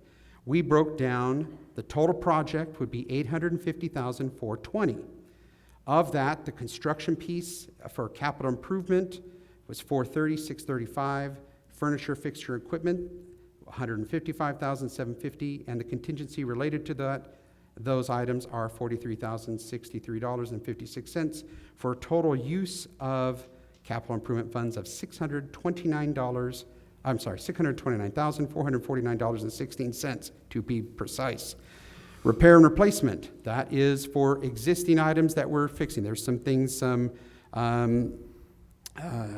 airflow items. There's some existing equipment that we would fix or replace, and that qualified. CIF money is items that are new, a total new roof, total new flooring, total new. And so of the construction, the furniture, and the contingency of repair and replacement, total $220,970.84. Again, total project $850,420. Well, you're going to say, wait. Well, we have a limit on the capital improvement funds. We can't spend that. Jason, let's do another history lesson. And this will be another one of my videos I will be doing because there have been questions about the legitimacy of capital improvement funds. And so legal counsel, actually the same legal counsel, we're very lucky here at the association to have the same lawyer who drafted, well, actually not on this case, he didn't draft this one, but did a lot of other work and has worked here for several years knowing the ins and outs of Sun Lakes. And the board wisely said, lawyer, please provide us an opinion letter so we can release this to the public. And this will be on our website so you can see, and generations that come after us will be able to see what the facts are about Capital Improvement Fund. So again, this relates the basis for the Capital Improvement Fund. The association shall have the powers, again, I'm going to go briefly. You can read this on your own, late night reading if you like. The board has the powers for different funds.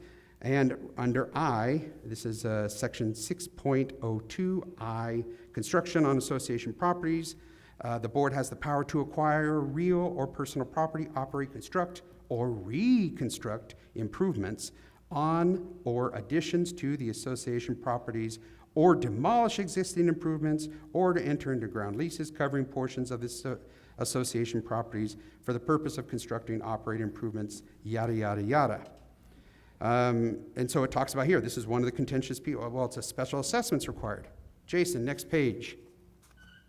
Section 9.02 of the CC&Rs provides, in part, the board shall establish no fewer than 2 separate accounts, the maintenance funds, which shall be deposited all monies to the association, from which disbursement shall be made as provided herein in the performance of by the association and its functions under the declaration. The maintenance funds shall include an operating fund and a reserve fund, and 3, any other funds which the board of directors may establish to the extent it deems necessary or convenient under the provisions of the declaration. So, past board years ago said, great, we have an operating fund, great, we have a repair and replacement fund, we want to create a capital improvement fund.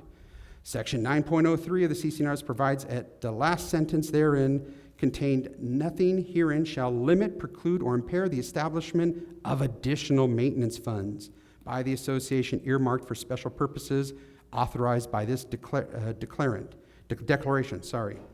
Pursuant to the foregoing provisions, the association has the power to, among other things, construct, reconstruct, and demolish improvements or additions to association properties. Further, the association board has the power to establish a special fund for that purpose, hence the Capital Improvement Fund. Jason, next one. So let's talk about how that funding of capital improvements. Well, actually, did you know that this is covered under the governing documents again? Section 6.02 of the CC&Rs, at subparagraph I, special assessment is required. This was the special assessment comment.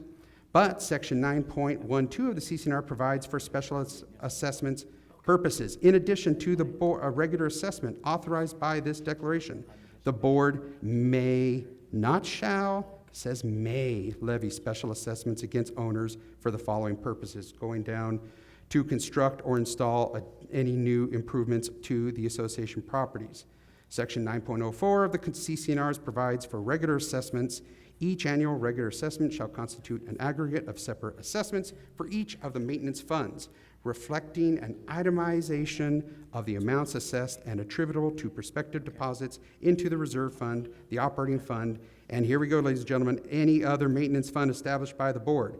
Years before us, board established the Capital Improvement Fund, funded it through assessments and social membership. So Jason, next one. Okay. Pursuant to the foregoing, capital improvements may be funded via special assessments. However, that is the key word, not the exclusive means by which capital improvements may be funded. They may be funded by regular assessments pursuant to Section 9.04 of the CC&Rs. Assessments are not the sole means for raising potential capital improvements. For example, as I said, such funding may come from non-assessment sources such as utility rebates, incentives, social membership fees established under Article, 14 of the CC&Rs. Okay, next one, Jay.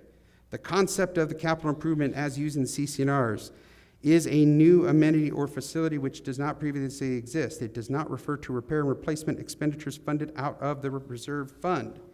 Expenditures out of the capital improvement fund are limited by section 6.05, this is key, ladies and gentlemen, of CCNRs, which states that the board shall not, without the approval of delegates representing at least a majority of the voting power of the association, A, incur aggregate expenditures for capital improvements to the association properties in excess of 5% of the budgeted gross expense for the association for that fiscal year. So there it is, ladies and gentlemen, a 5% cap on what boards can spend capital improvement without having to go to a vote. Any of you that were here a couple of years ago remember that the board had to go to a vote for drought tolerant because that was over that 5% threshold. The community denied that, did not want that. And so the capital improvement funds remained. Now, key note, capital improvement, I think that Gary even said it in his report, that we actually have capital improvement funds close to $2 million sitting there, that we have for many years, at least 15 years, through assessments, social membership fees, collected these funds for the use for new things. They have sat there. This is not a rainy day fund. These cannot be used for operating. They cannot be used for the board to pay for a replacement floor. These are new items. Ladies and gentlemen, the money was meant to be spent, not to just sit there and languish. And particularly, if I were a member who had contributed years ago in assessments, I would be asking, why did you collect those assessments if you were never going to use them? That would be my contention, but that's just me. Jason, next slide. So let's go on to where that cap is. 2024 budgeted revenue expenses is $18,295,477. That you can actually find in your mailer, the budget mailer that was mailed out last November. 5% capital improvement limit. Here's how we do the math. We multiply that 18,295,477 by 5%, you get 914,774. That is your limit, the board's limit for 2024 in capital improvement. Project use, as I stated earlier, for capital improvement is $629,449.16. Now you may ask, well, Chris, what's the limit on repair and replacement? There is no limit. Even the Davis-Sterling Act and the wise people in Sacramento, facetious, have said they're not limiting boards on repair and replacement items because an item can range $3 million, $5 million, $2 million, what have you. They did not limit the board. So there's no limit on the repair and replacement amount. There is, though, in our governing documents, a limit on capital improvement. So winding it up, last page. Thank you, Jason. Vanna, you're awesome. The board has before them the vote for two things: to approve the construction and the vendor, which the Procurement Advisory Committee and management have proposed American Eagle be awarded the contract, or be awarded that. A then contract will be signed. Just FYI to the members who may have seen the RFP, and for the members who may not know, a draft contract was included in the RFP, and that is a normal practice we do, so that if any vendor has issues when they're bidding on a project and they look through the contract and go, oh, I can't agree to that, they communicate that. We've had one of those. There's a nice legal term called indemnity. A lot of vendors don't like that because we have a strong indemnity that leans toward protecting us. That was in the RFP, and the vendors accepted our contract language. So if the board approves that, the board will then finalize that contract with the names, sign it, the dollar amounts, and proceed. Also, you have for, again, the entire project is $850,000 because we will be coming back with finalization of the AV equipment and any furniture items. And those are conservative numbers because we feel, and I think Bob is going to talk about that, that there's opportunities for getting furniture items at a even better rate for Sun Lakes. So board, that is the item on before you, is the approval of the construction authorization with American Eagle and for the approval of the budget as presented. Thank you. I need a motion in reference to that. The motion should mention that We are going to award American Eagle the construction bid on that. The amount is $566,700. We also are anticipating a 10% contingency of $56,670, an FF&E of $227,050 for a total of total of the entire everything, $850,420. That sounds to me like a motion, Bob. I'll second. Any discussion among the board? Yes, I just want to clarify that we're approving the contract with American Eagle and those other costs for the furniture and fixtures pending the completion of the contract and review of the contract, and then ultimately a decision to sign the contract. That's correct. Yeah, once we go ahead with this and award the job, or the contract is the verbiage that they use, to American Eagle, that's when contract negotiations begin. They've already seen the contract, so as Chris said, it was in there as a simple example of what the contract is. So now American Eagle lawyers, our attorney will talk to their attorney and get the contract going so that we can then, we're not signing a contract tonight. We are awarding the job to American Eagle so that we can move forward into contract negotiations for the lounge expansion. And their total cost for American Eagle was the least amount, and thanks to procurement again, they pointed out a lot of good information, $850,420, and that includes the contingency, the fixtures and furniture, and the construction, excuse me. And, excuse me, American Eagle has been a trusted vendor here for many, many years, well over 20 years. And I think it's a good move to work with American Eagle on this. And Mark Schleiden will be working as our project manager alongside working with them, as he's worked with them on many other projects. And as he informed us today, that 10% contingency, he will do everything he can to hold the purse strings on those to keep that from being used unnecessarily. Now, one thing to consider is that we obviously have a problem with losses in the restaurant and lounge. This is one way to address that issue. It's not going to totally solve it, but it will address the issue. We do make money in the lounge. We have year after year made money in the lounge. We're expanding that base of operation and contracting the restaurant, which loses money. So we've been working on this for almost 2 years, and the board unanimously is in support of this particular proposal. Any comments from audience? I had a comment real quick, Bob. I'm sorry. I just wanted to say that throughout this whole presentation, the board has been perfectly open for the 3 years regarding the lounge expansion.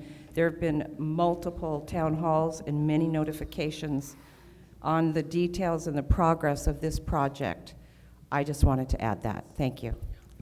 And just a reminder, as Bob said, I think at the beginning, or Bob, did you say that we're going to limit the entire discussion to 20 minutes? Yes, and on any topic, the amount is 20 minutes, so let's try to respect other people that may be talking. So if you can say what you need to say less than 3 minutes, that means more people can then talk. And this is specific to the lounge expansion, the comments right now. Thank you.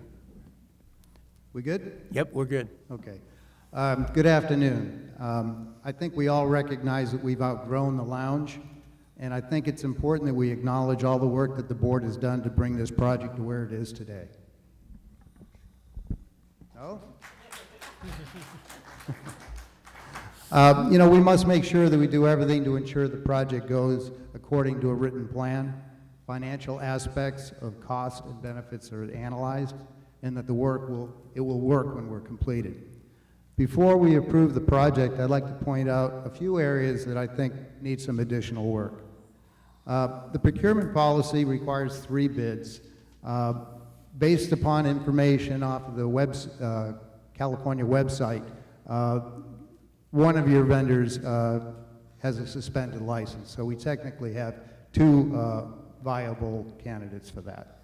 I think we have plenty of time to go out and do a second round for RFPs, but that's up to you guys to decide. I think it's a problem that we have no management in food and beverage except for the chef to manage operations through construction. Third one, assuming that we're planning to execute the project without a contract, I hear that there is a contract, or at least a draft contract, which we haven't seen. You know, we must have a detailed contract for an $850,000 project that details the terms and conditions, clear responsibilities, a construction schedule that nobody has talked about, a timeline for receipt of all materials that are required before construction begins, and what happens if the costs exceed the proposal provided and the allowances. Shouldn't a contract of this magnitude be reviewed by legal? I hope it will. And our procurement policy states, as Mary Jo has already alluded to, that the contract should be reviewed by the fact to determine the impact on the budget, reserves, operating funds, or capital improvements. That still needs to be done. Going forward and justifying that Lounge makes money, I think it's important to note the Lounge profits for January of this year was $432. February profit was estimated at $16,750 for February. If you include the missing liquor and entertainment costs already mentioned, Lounge profit for this year would only be $9,263 or $4,632 a month. Also, today's Lounge profit does not include any server labor. That is included in the restaurant. Also, as far as making improvements because of the expansion, moving the Wednesday happy hour and Friday and Saturday entertainment that's now in the ballroom, which is huge, into an expanded lounge does not increase sales and reduce losses. We must understand our numbers better to understand the benefits of this $850,000 investment. The designer, Jorge, stated in the November board presentation, and I quote, "I am just basic design. It's more about design on my part, not on how you run the restaurant." We actually have 5 venues that Gary alluded to that are integrally linked to any expansion. We have the Sandwich, we have the restaurant, we have the lounge, the ballroom, and in the summertime, we have the veranda. A plan on how to maximize the revenue for all 5 of those venues and how they all work together will provide for maximum revenue, and that is what should reduce the losses for all of food and beverage. In conclusion, because it only makes sense to start construction after activities have moved to the veranda for the summer, and we're only a few days away from electing a new board who should understand this project and have input, there's really no reason to rush to approval. I respectfully request postponing any approval until the new board is in place. Thank you for the time, and thank you for what you've done so far.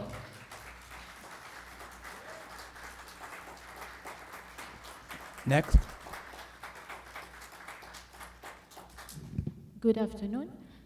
I'm going to try and speak clearly, and I won't have a lot of words. I just want to note that in all the blah blah we just read or we listened to recently, there is no 2 words that mean common sense. Common sense is, and waste. Do we hear these words anywhere? Am I the only one? I don't think so.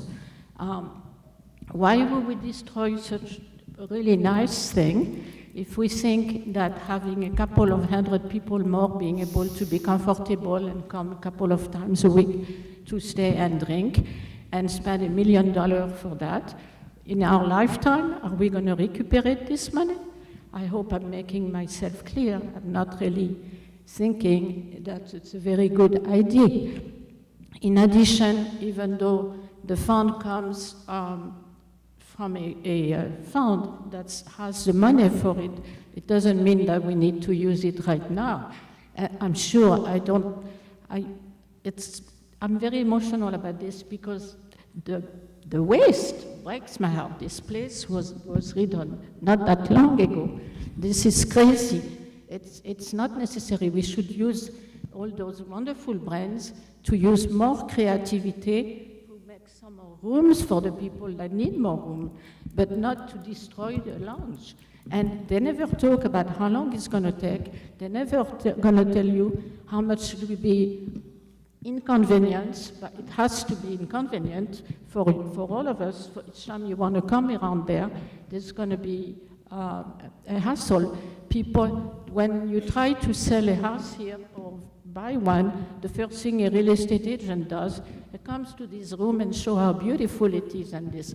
Try to be I'm not a travel agent, but see them and come here and show how beautiful for several months destroyed place. It doesn't make sense.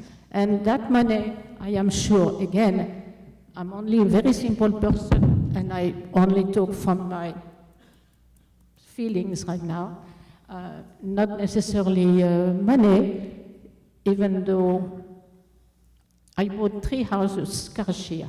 I'm just only saying that to show that I'm also a business person and I can see when something is not done. It's just to feed some egos or whatever the reason is, I don't want to know. But it's a bad idea, and I think you should think more about it before it's approved. The fact that this 5%, because of the way the mix of those funds were done, we don't have the possibility, us, the residents, that belongs to us here, we cannot vote and decide. It's up to those 5 people. And I think that's something that really also, I don't know, again, I really don't have the experience, the knowledge that I would know to discuss this reason. All I have, I think, is common sense. And I hope so many of you believe and understand what I'm saying. Thank you. Jason, are you timing? The individuals, are you timing? Hello, I'm Denny Rugenstein, District 9, and I want to express my chagrin. That chagrin is the total lack of goal setting that I've heard over the entire time that Bob, for example, mentioned. Goal setting relates to recapturing an investment, a return on investment. I'm not hearing any accountability standards. The goal setting is the world that I lived in when I was working. And I don't understand why we don't have financial goals for this investment. I've heard nothing about goals for recovering our investment. That's all I have to say. Thank you.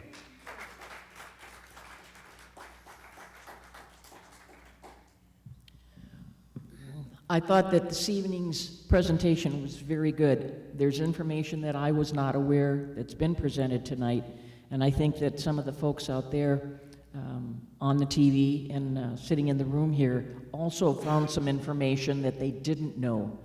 What I would like to ask of the board is that you give these folks some time to absorb the information that you've been presenting this evening, because there has been a lot of it. Please do not make a final decision tonight. Let the folks think about it. Those folks who don't even watch their TV until maybe 3 weeks from now and find out all this information, give them a little time before you come to the final decision, because they do have a right to also speak up. Thank you.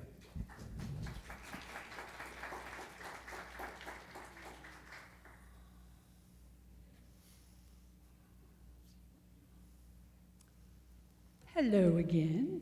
As Chris alluded, I was on the master board 4 years ago when the lounge expansion project really started taking shape.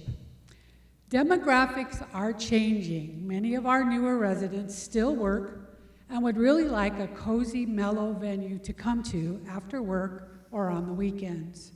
The days of dressing up for dinner at the clubhouse, like many of our founders, I guess, they're gone. People don't do that anymore. So I know that careful consideration has been given to the fact that our community is moving to a more relaxed atmosphere in the lounge and in the restaurant. I have personally seen our residents come into the lounge to enjoy an evening only to find that it's full. They turn around and they leave, taking their business elsewhere. We need to have enough space to allow our residents to come and enjoy the amenities we all moved here for, and to increase our revenue in the food and beverage operation. Over the last 4 years, the board has worked diligently, or even more than that, but really over the last 4 years, the board has worked diligently to find a way to expand the lounge without changing the footprint in the main clubhouse. The decision to move forward with this project has been made with due diligence and really looking out for what is best for the future of Sun Lakes. Not today, not tomorrow, but 5, 10, 15 years from now. We have a capital improvement fund. That fund has been in place since the early 2000s. These funds can only be used for new projects in our community. They cannot be used for replacement or repair projects. There is no special assessment needed to expand the lounge. That being said, there are no additional costs to homeowners to create a modern lounge for all to enjoy. Being on the Restaurant and Lounge Committee, we have heard from many residents that this expansion is long overdue. So are all the negative comments made here this afternoon from residents who patronize the lounge on a consistent basis? Maybe, or maybe not. So I strongly support the expansion of the lounge, and I urge the board to vote yes. Thank you.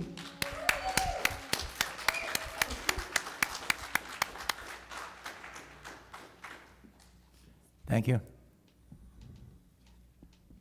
First of all, I'd like to just say that we didn't boo when anybody else was speaking, so I think we deserve the same respect. My name's Linda Spalding.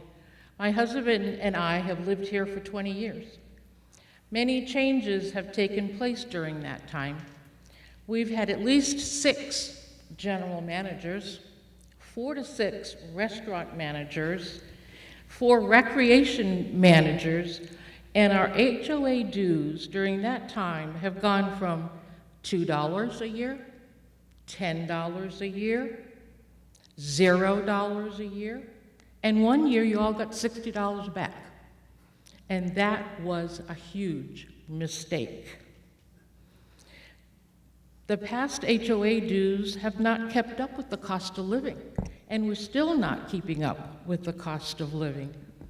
One amenity that has endured the test of time is the lounge. The lounge has always been occupied by our golfers, board members, committee members, and even after an exercise class, members come into the lounge for a mimosa or a Bloody Mary. Why is our lounge so popular? The staff recognizes you. They call you by your name. They even know what you drink. New residents moving into Sun Lakes do not want a dress code. They want to come into the lounge because the dress code is so relaxed. Residents want a drink, a quick meal, and often stay to listen to the music. Expanding the lounge would mean more residents can find a place to sit because currently the lounge is not large enough to handle the residents that come in for happy hour.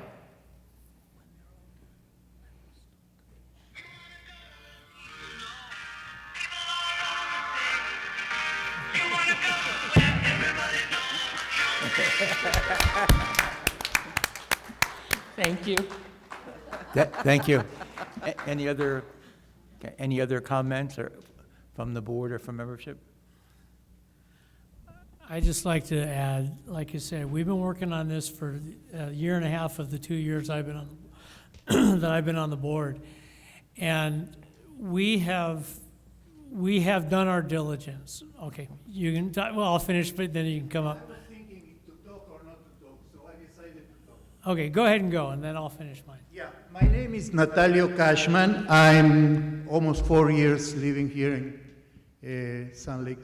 I, for approximately 10 years, was a food and beverage manager in hotels 4 and 5 stars.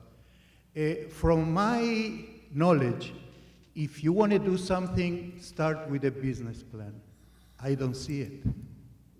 I don't see how you handle the food cost. I don't see how you handle the expenses for personnel, the people that work. In other words, I can say that what I see is a disaster. And I don't see that you're going to build a bigger facility and that disaster is going to be smaller. The only way I see it is going to be bigger. You're going to need more personnel to take care of the additional tables. You're going to need a bigger kitchen if you want to provide food for the people, or you're going to need more cooks. You need to have a business plan. You don't have a business plan? Please, wait until you have one and do something then. If you can't do it, stop. You are making all these people pay for some fantasy that you have that is not realistic. It's just a fantasy. Thank you. Thank you.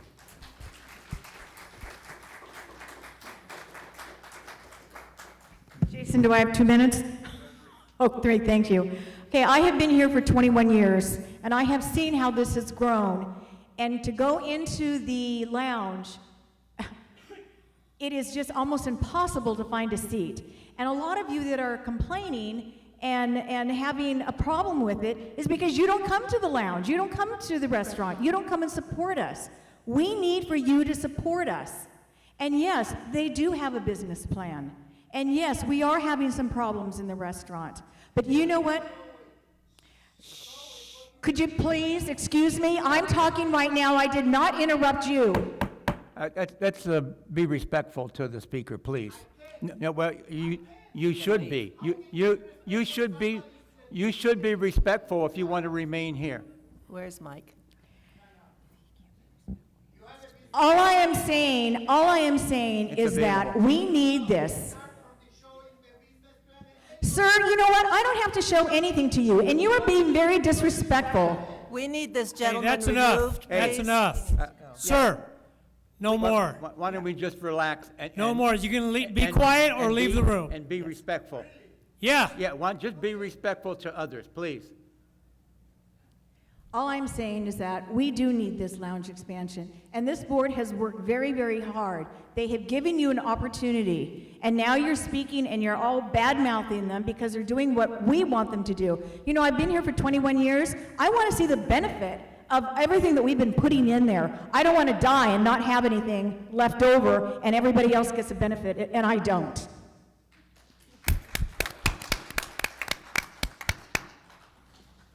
Any other comments from the board before we vote? Yeah, I'll finish my thoughts before I was interrupted.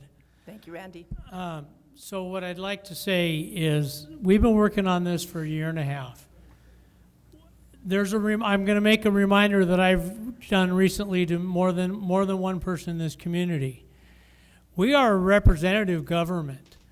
We do a lot of stuff. We have a management team that works with us.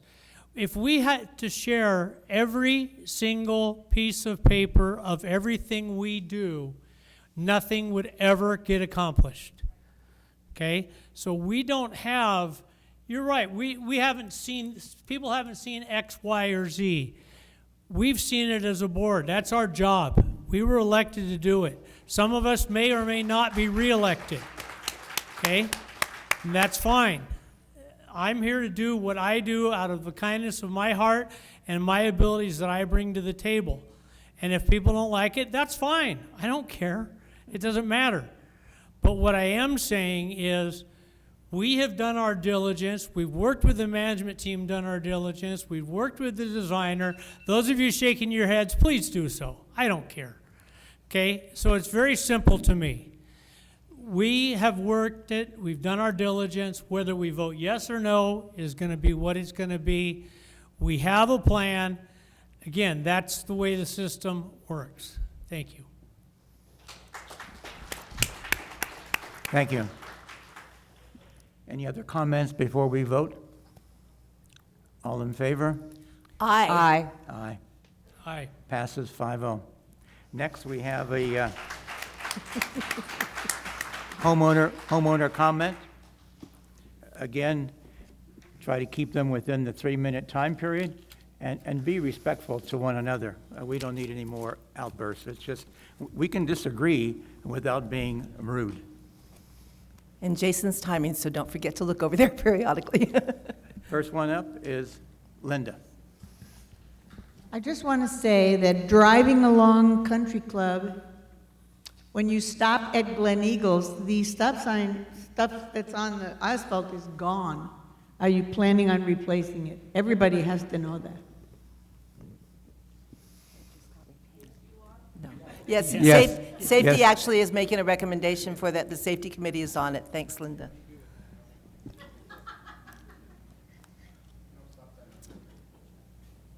Darlene?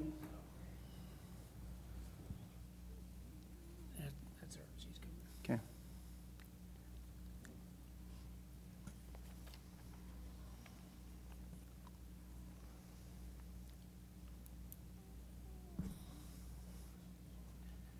You're fine, Darlene. You don't have to rush.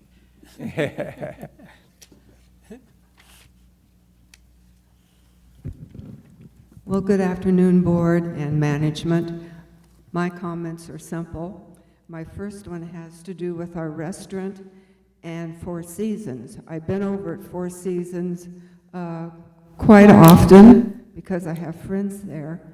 And what they provide at their facility, I mean, the food is good, but it cannot compare to what we have here. Not even close. So you can't really compare our restaurant to Four Seasons. It's like comparing apples and oranges. Second, a question. That was interesting, the financial statement up there and the deficits. And I'm wondering, the fees that were voted in for the new homeowners, new sales, will any of that be used to offset those particular items? I know you may not know, but I'm wondering if the future they would be, or if they are designated for completely separate things. That's all. So I'll answer that question. So the deficit is talking about the deficit that was in the repair and replacement fund. Ideally, we would love to have 100% funding in the repair and replacement fund. It is at 61% or in the 60s. So that amount that would be collected for that new homeowner fee that was approved will go directly into the repair and replacement fund. So it will supplement, it will add more funds to it to build that up. So the board or the community approved that. We are targeting, I'm glad you brought it up because I didn't even put it in my comments. We are targeting May to implement that, May of this year, as soon as all of the first lien holders on all of the properties, we have to send them a notice that this is going into play. But it should be start May 1st. I'll give more updates in April. And then those monies that would be collected from the new homeowners for this fee would be deposited directly into the repair and replacement fund. Thank you. I don't think I said my name's Darlene Moxton. So thank you, board. Yeah, thank you. Next is Greg Cochran.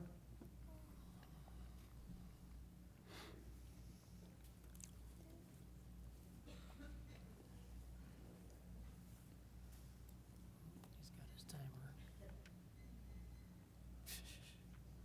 Make sure you synchronize timers with Jason.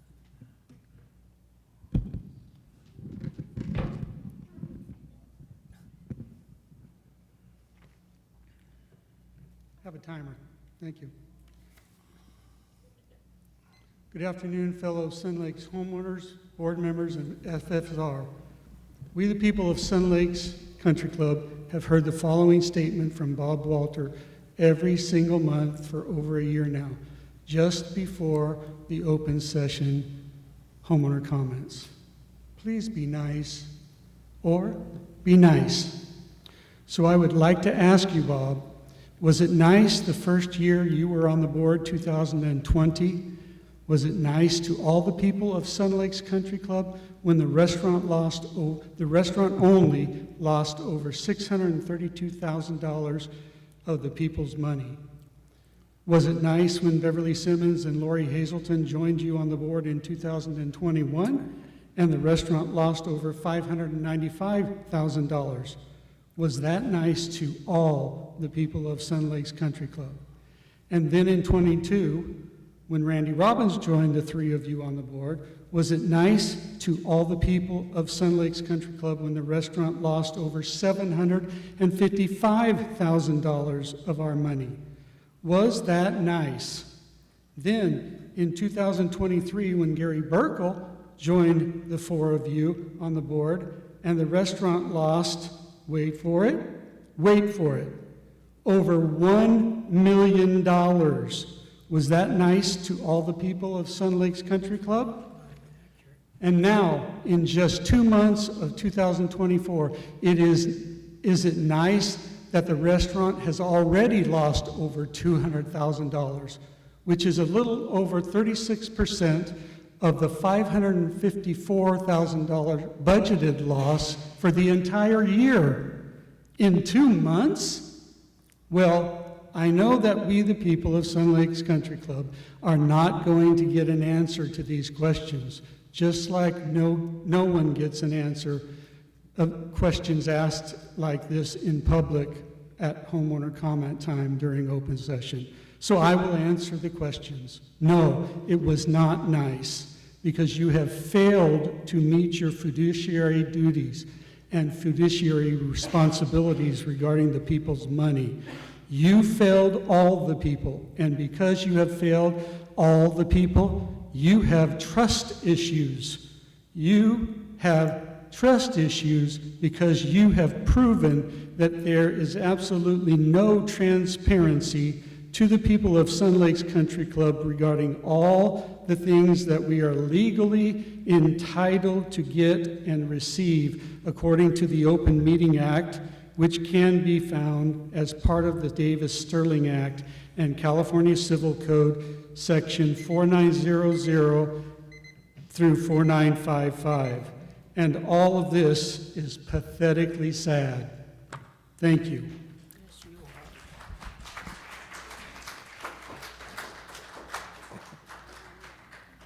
Next is Sue Savage.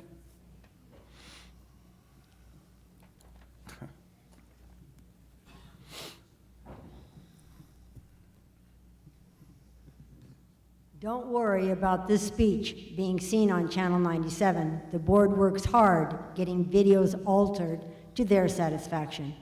Take the candidate forum. If you attended, you know we all had to sit here for at least 10 very boring minutes while they tried to get Bob Walter's video to run. It never ran. Yet on Channel 97, it runs perfectly. Randy Robbins was not at the candidate forum, yet his video appears perfectly. I questioned Bob Walter about the $2 million deposited into the Capital Improvement Fund so the board could say the lounge expansion was already paid for. What happened to that question on the video?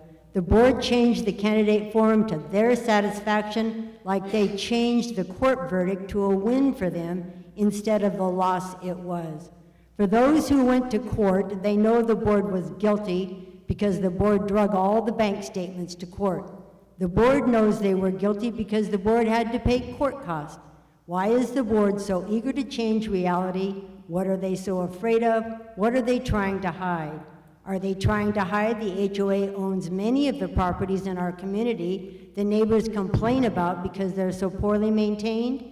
The houses with the dirt and weed yards and nobody living in them? The HOA owns these houses according to the county assessor. The board lost in court. Bob Walters did not show a video at the candidate forum, nor did Randy Robbins attend.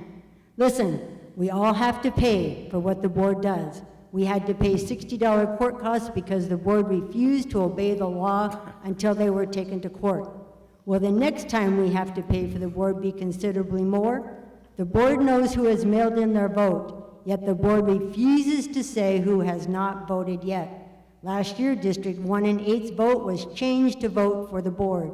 Is the board trying to do the same thing this year by the board refusing to say who has not voted yet?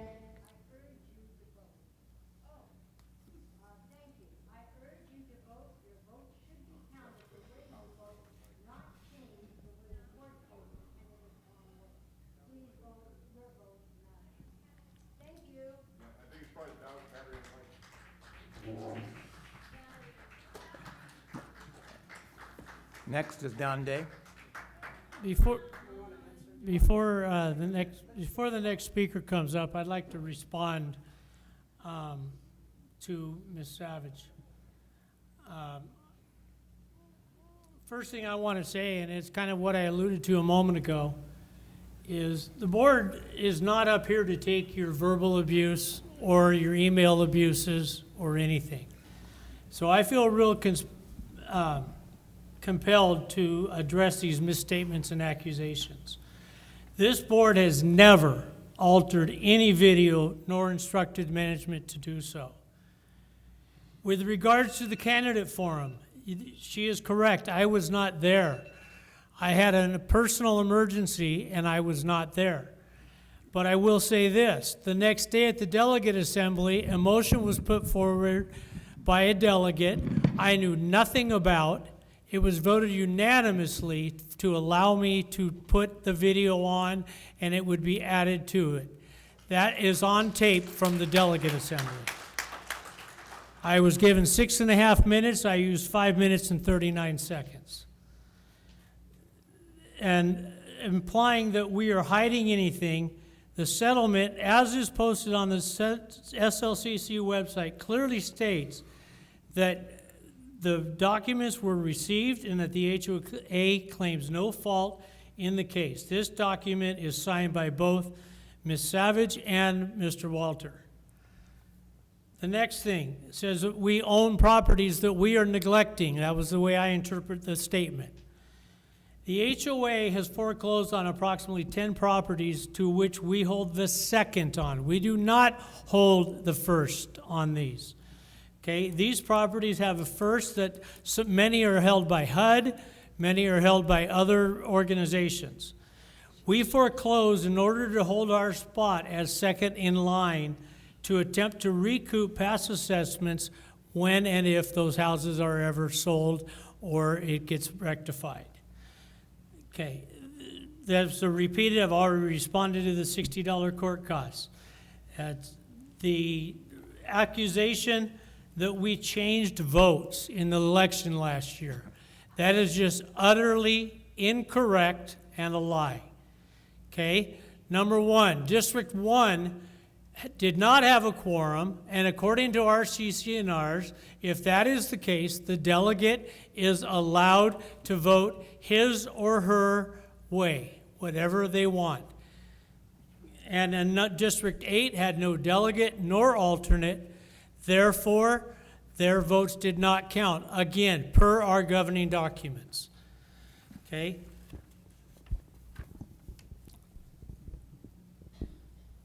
The 2023 election, okay, I've already addressed that. In conclusion, I will add that the manipulation of facts and accusations is absolutely appalling.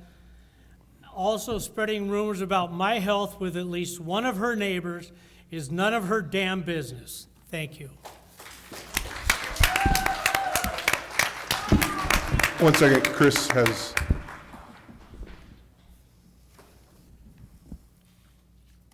I think Don Day was next. I know, but I would just like some corrections and retractions moment. I'm sorry, as I told the board, I'm getting a little, patience has worn thin. I am going to present the only people in that court case were the plaintiff, the defendant, anyone that says they were outside and heard they weren't in the room. To say that, well, the HOA had to bring all the information, well, if you've gone to court, and I actually have it for HOAs, and when I was in government too, you got to bring all the documentation to show the judge, here it is. I've got to make a copy for the plaintiff because it's required that I give them a copy of whatever I give the courts. So I had to make a ton of copies at the homeowner's expense, by the way, because that is your paper. I want to put up this little, let's hope it goes, or you're just going to go off my laptop. So what I'm going to show you is what I provided to the court, which was a timeline of the events that occurred and the alleged 11 months of no data, 4 months of no data. Nope, it's not on there. Okay, we're going to go here. Just tired of this.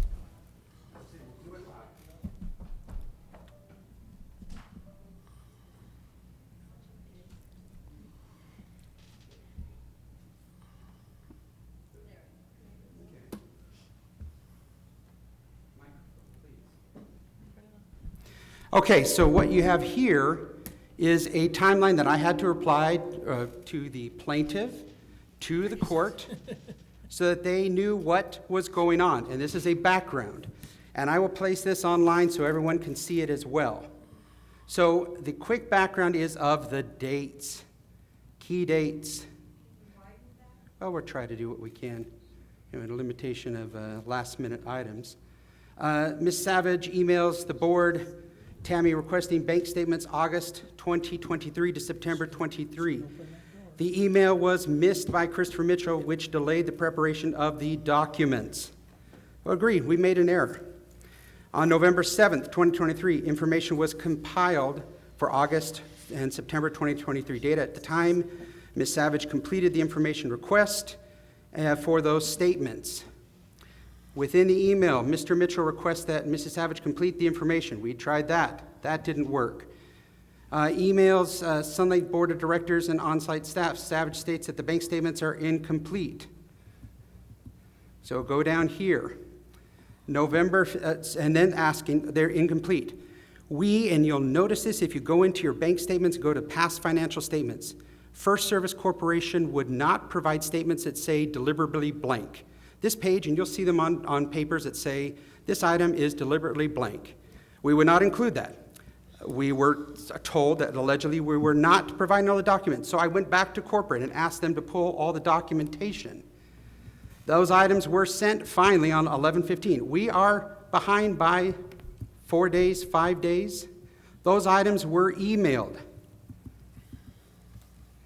Then, November 16th, this was the thing. It's perfectly clear this goes away. I'll actually see that Sun Lakes Club Investing is investing in Treasury Direct. Goes on to state that she received the November 15th email, the email that she said she did not receive and went to court that said she did not receive it. She did. My IT team went through and checked to confirm that the email did. But one thing that may notice, and with Tammy Morgan's emails, that some people have First Service blocked or have a spam blocker, or if the data is too big, it will not be received. It was not 4 months of late data, ladies and gentlemen. There was an error, I will agree, that we missed it. We were 3 days, 4 days late, but that data was provided and has continued to be provided. And to keep saying, and acolytes or whatever to come up and say that First Service is not providing the data is false, and I am tired of it, ladies and gentlemen.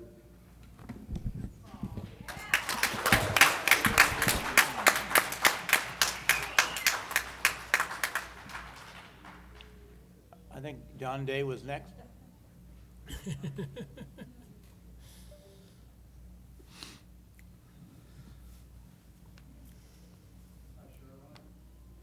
Might not be working. Oh, you don't turn it on, Don, I'm sorry. Turn the power on. It's wireless, it needs to turn on, the battery dies. Wait a second.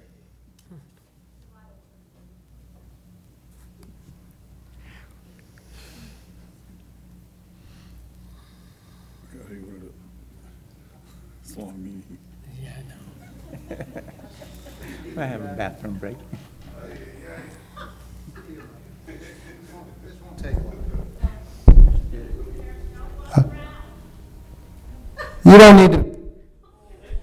You don't need to take my picture. I'll be quick. I, like Randy, am kind of tired of all of this nonsense. I'll be glad when April is over. I've tried to run a campaign respectfully, and the garbage that is being produced and shared with the community on both sides is disgusting. And I think we should all be ashamed of ourselves. We should share facts, which I've tried to do.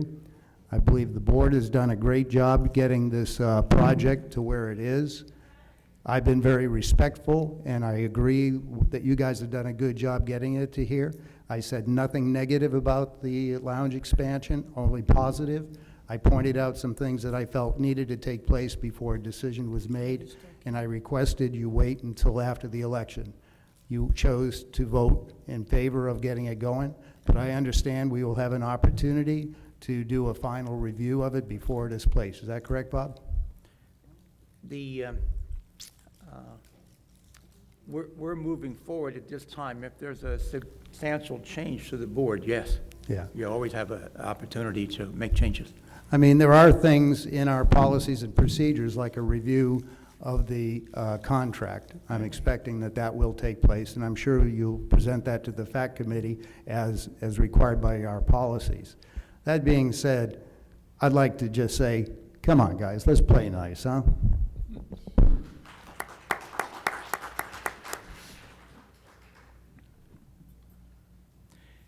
Next is, I think Raylene, and then yourself.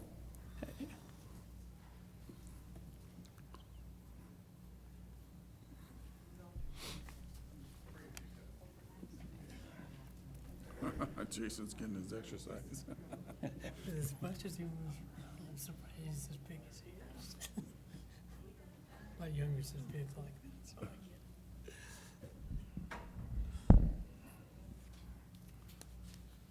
Those batteries from the dollar store.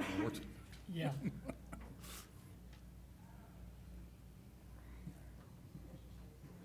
Did you get it, Jay? Yeah, I got an extra set too. Good job. Okay, I'll let you sit down so you can time me.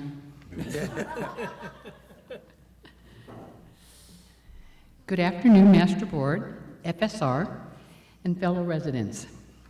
I'm Raylene Kretschmann, and I live on Bay Hill Road in District 7. I feel there's a matter being ignored that requires some attention, and it revolves around Gary Burkle, our current treasurer. Over the past year, decisions concerning our community have been made by the directors on our master board. Take a moment to count them. I see 5 members. Do you concur? Now, if I'm not mistaken, isn't Gary Burkle serving as our treasurer? Wasn't it him who campaigned on his financial acumen? Yet despite Mr. Burkle's emphasis on financial matters and his expertise during his campaign, we've yet to witness the promised leadership in financial matters that he pledged to bring to this board. Mr. Burkle, in his role as treasurer, consistently draws attention to our cash deficiency without presenting a viable solution. I believe in order to meet the cash level he advocates, it would necessitate a special assessment, estimated to cost each of us about $300 to $400. Surprisingly, neither Mr. Burkle nor the candidates Don and Gladys have mentioned this.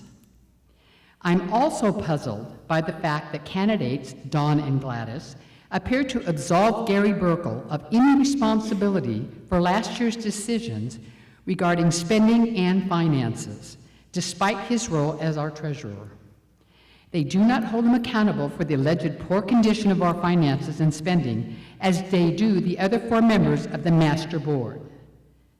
Furthermore, it's worth questioning why Gary Burkle's wife is advocating for a vote in favor of Don and Gladys, suggesting this will give them a majority vote on the board. In closing, let's consider one last thing. If Gary Burkle were a candidate for the Master Board today, what would he present as his achievements? Isn't that worth reflecting on? Thank you.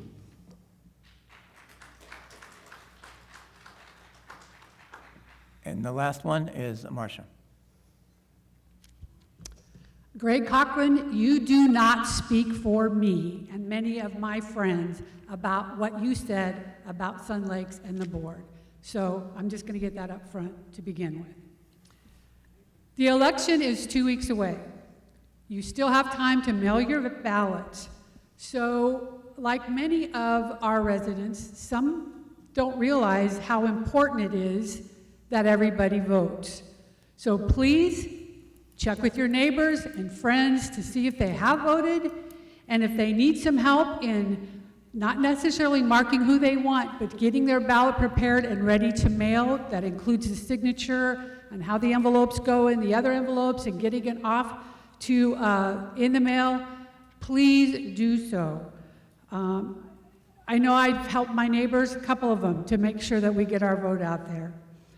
And I'm going to ask you to please vote for the 3 people that you feel will take the community in the direction that aligns with your vision. So let's get the vote out there, let's get our friends and neighbors the help that they need, and ask to make sure we cannot do this with only 50% or 51% of our residents voting for the future of our community. Thank you.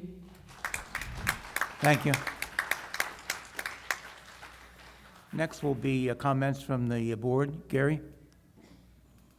I just want to respond to the people in this community who like to attack me. What I report is what is in our financial statements. And I mentioned in my presentation that there's two ways to solve our financial problem. And that is to reduce the large losses in the restaurant and to raise our HOA. And I think I heard Linda Spalding state, and I agree with her, that in prior years, our HOA has not raised comparable with the cost of living. But that's not the only problem. And, you know, to me, before we decide to raise HOA dues, we ought to solve the losses in the restaurant, which are dragging down our opportunity to have a surplus and to increase our cash position. You look at articles written by First Service themselves, and they recommend a certain cash position in the operating fund. This board has done a good job when it comes to the new homeowner assessment that will raise our funds in a restricted fund, but that's not the operating deficit that our independent auditors talked about. And if you are such a smart person, Raylene, why don't you step up to the Finance Advisory Committee or volunteer or run for the board? All you do is complain on Facebook and other places where people can't respond. So why don't you respond to my face? Thank you. Beverly?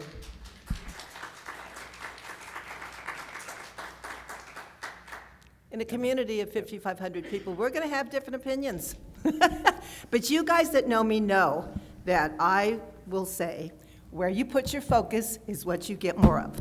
So if we keep putting our focus on all that's bad and all that doesn't work, then that's all we're going to see.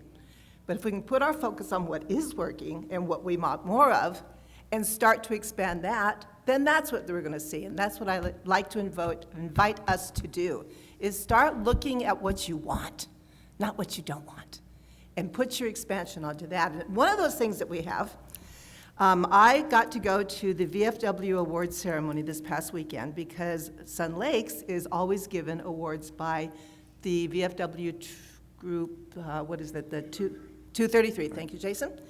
We were given the Patriotic Partner Award again this last weekend, which I forgot to bring, but it's a nice little eagle statue. I'd like to see it go into the library where all of you can see, because we have a lot of veterans here, and we do a veterans walk every year. I was able to award them with a check for $4,550. Is that right, Jason? $4,250. Close enough. $4,510. And that's you guys. That's all of you, all of us who do that Patriots Walk. And we are being recognized for that. So I applaud everybody for moving forward with that.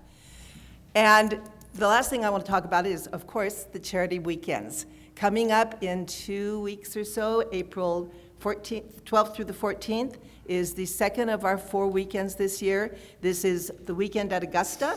So we will have a Friday night gala. Debbie Robbins is in charge of that. Tickets are being sold as we speak. You got 15 minutes, so we got to be quick, guys, so they can go out and do this. Right out front here, that's Friday. Saturday is the Monster Scramble.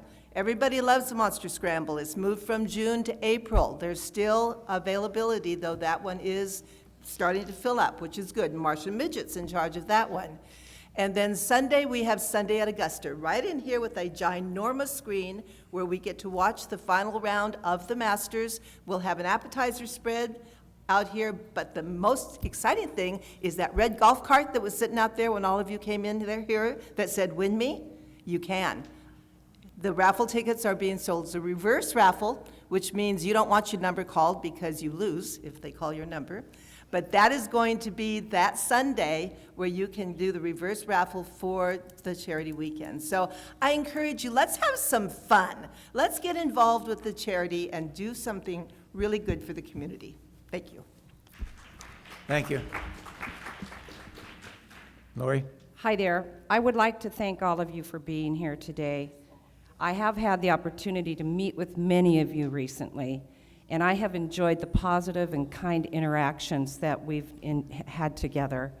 I know that there really are a lot of respectful residents here in Sun Lakes, and you are all very much appreciated. Thank you. Randy?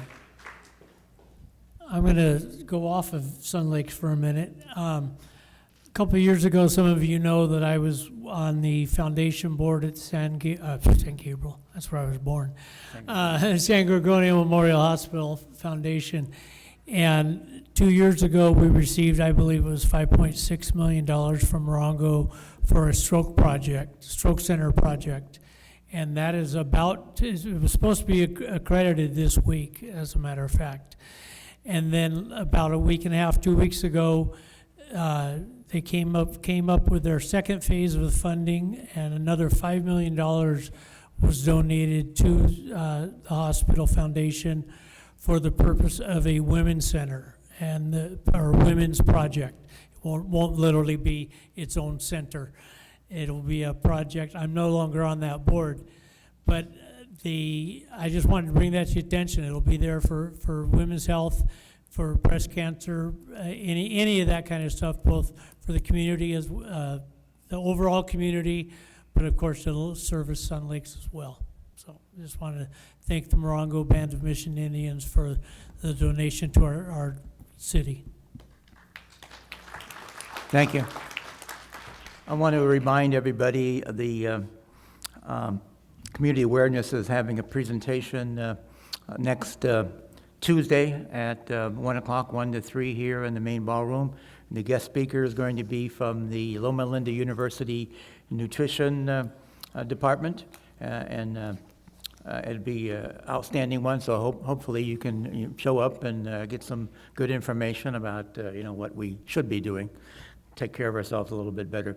I want to thank Marcia Midget, Linda Spalding, Dan Comerford, and all the prior board members that have really led the way in this effort. We finally are I think, on the right road to, making an improvement, in an area that's always been a problem. And I want to thank them and this present board for all of the support.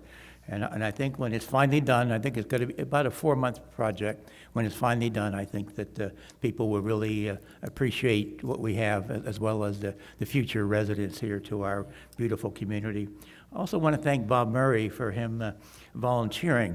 I offered to pay him. He said no, he would do it as a volunteer.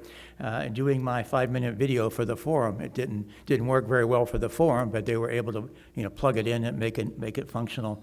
I want to thank him for his expertise and dedication to our community. And it was again a volunteer. It wasn't something where he did it because he is not a paid individual. Then I want to thank John for his persistence in getting us to 50-50. All the clubs and groups are going to be really glad to see that starting in April. So I like seeing people helping and participating and not dragging down our community.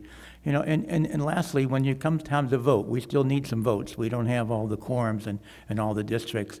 I would just examine the candidates' past history. What have they done here? What have they done for our community? Take that into consideration. I'm talking about what have they done positively. What have they done to help our community, and then hope you make the right choice. Thank you very much. Meeting adjourned.